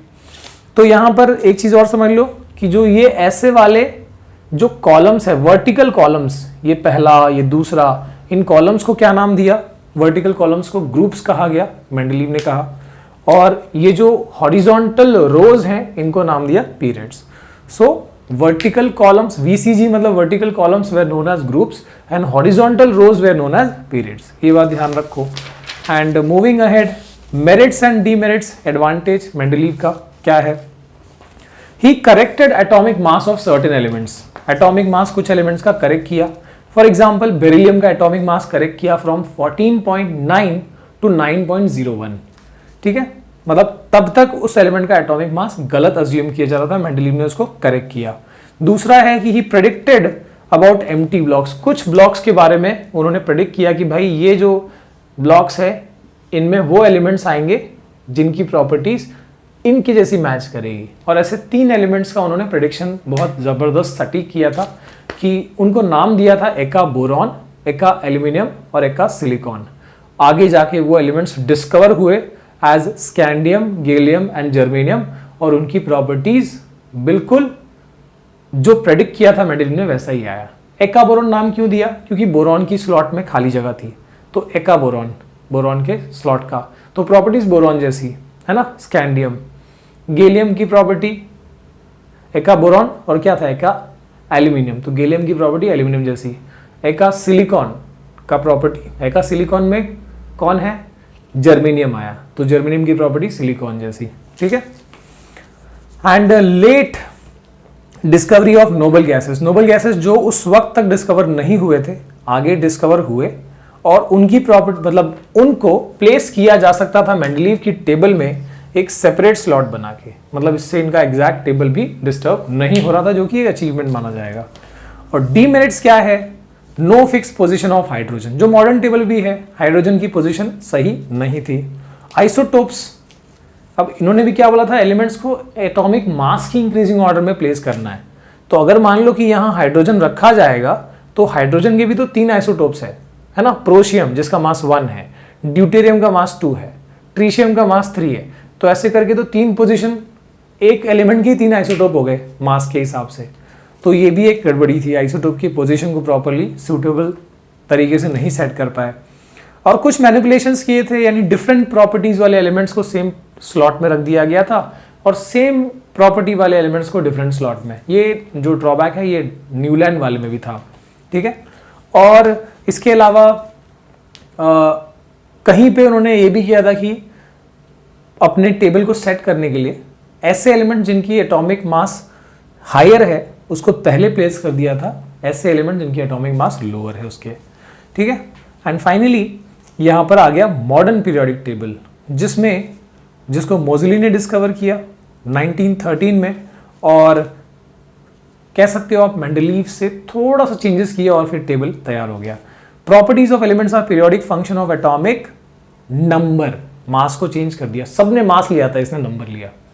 सो यानी क्या कि अगर आप एटॉमिक नंबर की इंक्रीजिंग ऑर्डर में एलिमेंट्स को प्लेस करोगे तो प्रॉपर्टीज हर फिक्स स्टेप के बाद रिपीट होगी, और ऐसा हुआ भी, जैसा कि आप टेबल देख सकते हो, ठीक है। हॉरिजॉन्टल रोज जो पीरियड्स हैं, कितने पीरियड्स हैं, देयर वर 7 पीरियड्स, और कितने ग्रुप्स ऐसे थे, 18 ग्रुप। सो 18 vertical columns known age groups, ऐसे वाले 18 ग्रुप्स हैं, और इस तरह के आपके कितने पीरियड्स हैं, 7 पीरियड्स है। वो नीचे के 2 पीरियड कौन से दिख रहे हैं, वो एक्चुअली 6th और 7th का एक्सटेंशन है। लैंथेनियम जो 6th पीरियड में आता है, उसके बाद वाला एलिमेंट इस पहले सेट में आएगा, लैंथेनाइट्स कहते हैं जिसको, और एक्टिनियम जो अगेन 7th पीरियड में आता है, उसके बाद वाला, जस्ट बाद वाला एलिमेंट एक्टिनाइट्स में आता है, ठीक है। और इसमें काफी सारा और भी डिटेल्स है, जैसे इस टेबल में एक्सट्रीम हम लेफ्ट की अगर बात करें, ठीक है, एकदम यहां की अगर हम बात करें तो यहां पर क्या आता है, यहां पर मेटल्स आते हैं, यहां पर नॉन मेटल्स आते हैं, ठीक है। और भी काफी चीजें हैं जो हम आगे ट्रेंड्स में सीख लेंगे, आगे हम देखेंगे ग्रेडेशंस और ट्रेंड्स, उसमें हम एग्जैक्टली इन चीजों को समझने की कोशिश करते हैं मॉडर्न टेबल के, ठीक है। तो मॉडर्न टेबल में भी वैसे हाइड्रोजन की पोजीशन जो है प्रॉपरली असाइंड नहीं है, ये भी आप उसके लिमिटेशन में लिख सकते हो। तो व्हेन आई से दिस 1 2 3 4 5 6 7, तो ऐसे हॉरिजॉन्टल रोज कितने थे, 7 रोज थे, ठीक है। तो ये हो गए 7 period, first period, second period से लेके 7 पीरियड। अब इसमें जो ग्रुप्स है 1 से लेके 18 ग्रुप्स, ठीक है। यहां का एक्सटेंशन लैंथेनाइड और यहां का एक्सटेंशन एक्टिनाइड, ओके। तो यहां पर फर्स्ट पीरियड में 2 एलिमेंट्स थे, सेकेंड पीरियड में और थर्ड पीरियड में 8 एलिमेंट्स एंड 8 एलिमेंट्स, सेकेंड में भी 8 और थर्ड में भी 8, फोर्थ और फिफ्थ में 18 एंड 18, सिक्स्थ में आप देख सकते हो यहां पर 18 है पर इधर बीच का 14 भी है, so this is containing 32 elements. और सेवेंथ में तो भाई अभी वो इनकम्प्लीट है, अभी तो एलिमेंट्स डिस्कवर ही होते जाते हैं। सो फर्स्ट पीरियड को शॉर्टेस्ट पीरियड कहा जाता है, बस 2 ही एलिमेंट है, हाइड्रोजन और हीलियम। सेकेंड और थर्ड को शॉर्ट पीरियड कहा जाता है, ओनली 8 एलिमेंट्स ईच। फोर्थ और फिफ्थ को लॉन्ग पीरियड कहा जाता है, 18 एलिमेंट्स है। सिक्स को जिसमें 32 एलिमेंट्स है इसको लॉन्गेस्ट कहा जाता है, और सेवेंथ पीरियड को इनकम्प्लीट कहते हैं क्योंकि उसमें और भी एलिमेंट्स डिस्कवर होते जा रहे हैं। इसके बाद बात करते हैं हम ग्रुप्स के हिसाब से। फर्स्ट ग्रुप को एल्कली मेटल्स कहा जाता है, उनके जो ऑक्साइड्स होते हैं वो वाटर सोल्यूबल बेसिस फॉर्म करते हैं। और सेकेंड ग्रुप को हम कहते हैं अल्कलाइन अर्थ मेटल्स, ठीक है, उसमें भी एल्कली नेचर होता है उनकी भी ऑक्साइड्स का, और अर्थ क्रस्ट में ज़्यादा पाए जाते हैं। 17 ग्रुप के एलिमेंट्स को हम हैलोजेंस कहते हैं, सबके आउटर मोस्ट में 7 इलेक्ट्रॉन्स होते हैं और बहुत ही रिएक्टिव वाले नॉन मेटल्स हैं ये। और यहाँ पर आते हैं नोबल गैसेस, ठीक है, 18th वाले में 0 ग्रुप एलिमेंट जिनका सबका वैलेंसी 0 होता है। हीलियम हो गया, नियॉन, आर्गॉन, क्रिप्टॉन, जेनॉन, सब इसमें आएगा, ठीक है। अब इसमें एक पैटर्न को याद रखो, फर्स्ट पीरियड का मतलब, सो व्हेन आई से फर्स्ट पीरियड, जितने भी एलिमेंट्स होंगे उनके पास एक ऑर्बिट होगी, सेकेंड पीरियड 2 ऑर्बिट्स, उनके एटम में 2 orbits. Third period 3 orbits, fourth period 4 orbits, fifth period 5 orbits, six period 6 orbits and seven period कितना हो गया, 7 ऑर्बिट्स हो गई। तो यानी पीरियड नंबर ऑर्बिट का नंबर बताता है। जैसे हाइड्रोजन के पास कितनी ऑर्बिट है, बस एक ही ऑर्बिट है, उसमें एक इलेक्ट्रॉन है, ठीक है। सेकेंड पीरियड में मान लो कि आपका लिथियम हो गया, 2 ऑर्बिट्स है। थर्ड पीरियड में सोडियम है, 3 ऑर्बिट्स है, ठीक है। तो ऐसे ही करके नंबर ऑफ ऑर्बिट्स बढ़ती जा रही है, शेल्स बढ़ते जा रहे हैं। और जो आपका ग्रुप नंबर है उससे क्या आइडिया लगता है, फर्स्ट ग्रुप का मतलब outer most valence electron, valence electron मतलब outer most electron. First group मतलब 1 इलेक्ट्रॉन होगा, सेकेंड ग्रुप मतलब 2 इलेक्ट्रॉन होगा।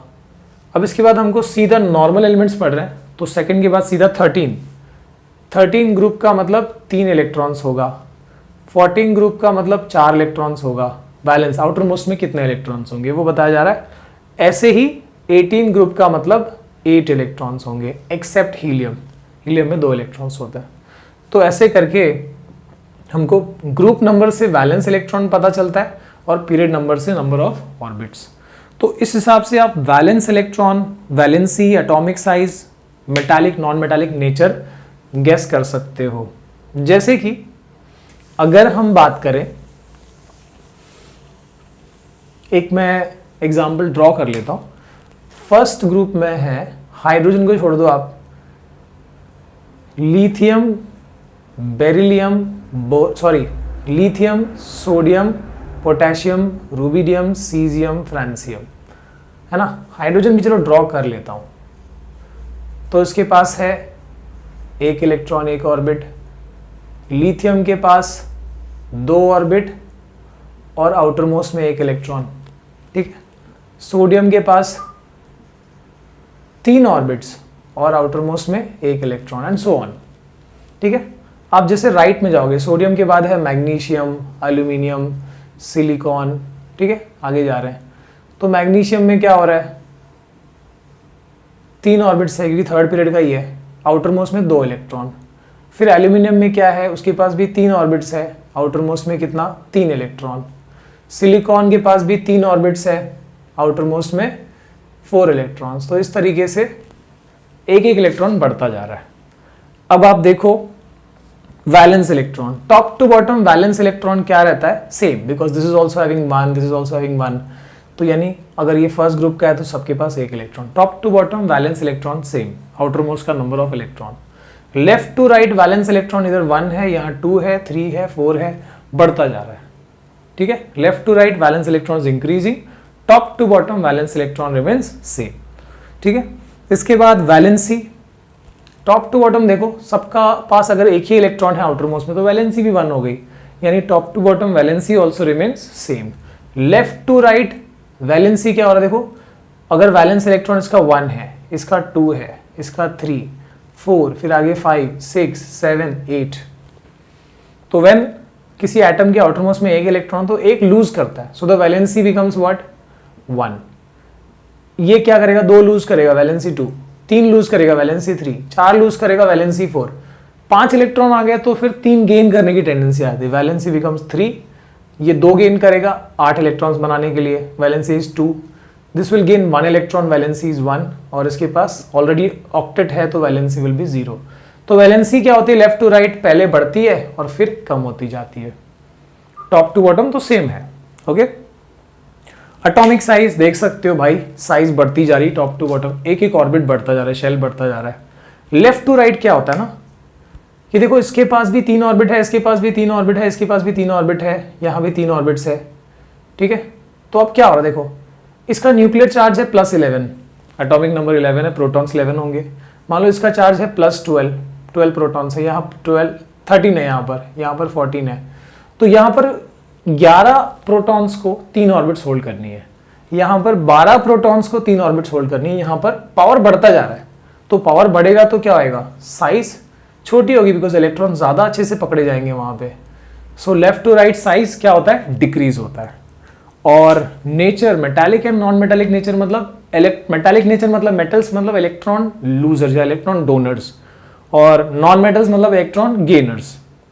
तो जितना आसानी से इलेक्ट्रॉन लूज किया जा सकता है उतना अच्छा मेटल होगा। तो अब टॉप टू बॉटम देख लो ना, यहां पे जब हम नीचे जा रहे हैं तो सेंटर से इलेक्ट्रॉन का दूरी, आउटरमोस्ट इलेक्ट्रॉन का दूरी बढ़ रहा है, मतलब इलेक्ट्रॉन के स्किप आउट होने का चांस बढ़ता जा रहा है, यानी इलेक्ट्रॉन लूजिंग टेंडेंसी बढ़ती जा रही है, यानी मेटालिक नेचर बढ़ रहा है। So top to bottom metallic nature increases, non metal का उल्टा हो जाएगा, गेनिंग टेंडेंसी क्या हो रही है, कम हो रही है। So metallic tendency increases, non metallic tendency decreases, top to bottom. Left to right क्या हो रहा है, लेफ्ट टू राइट देख सकते हो आप, इसको एक इलेक्ट्रॉन लूज करना है, इसको 2 लूज करने हैं, इसको 3 लूज करना है, इसको 4 लूज करना है, क्या होता जाएगा, ज्यादा मुश्किल होता जाएगा इलेक्ट्रॉन लूज करना। तो यानी सबसे ज्यादा आसान इसके लिए होगा।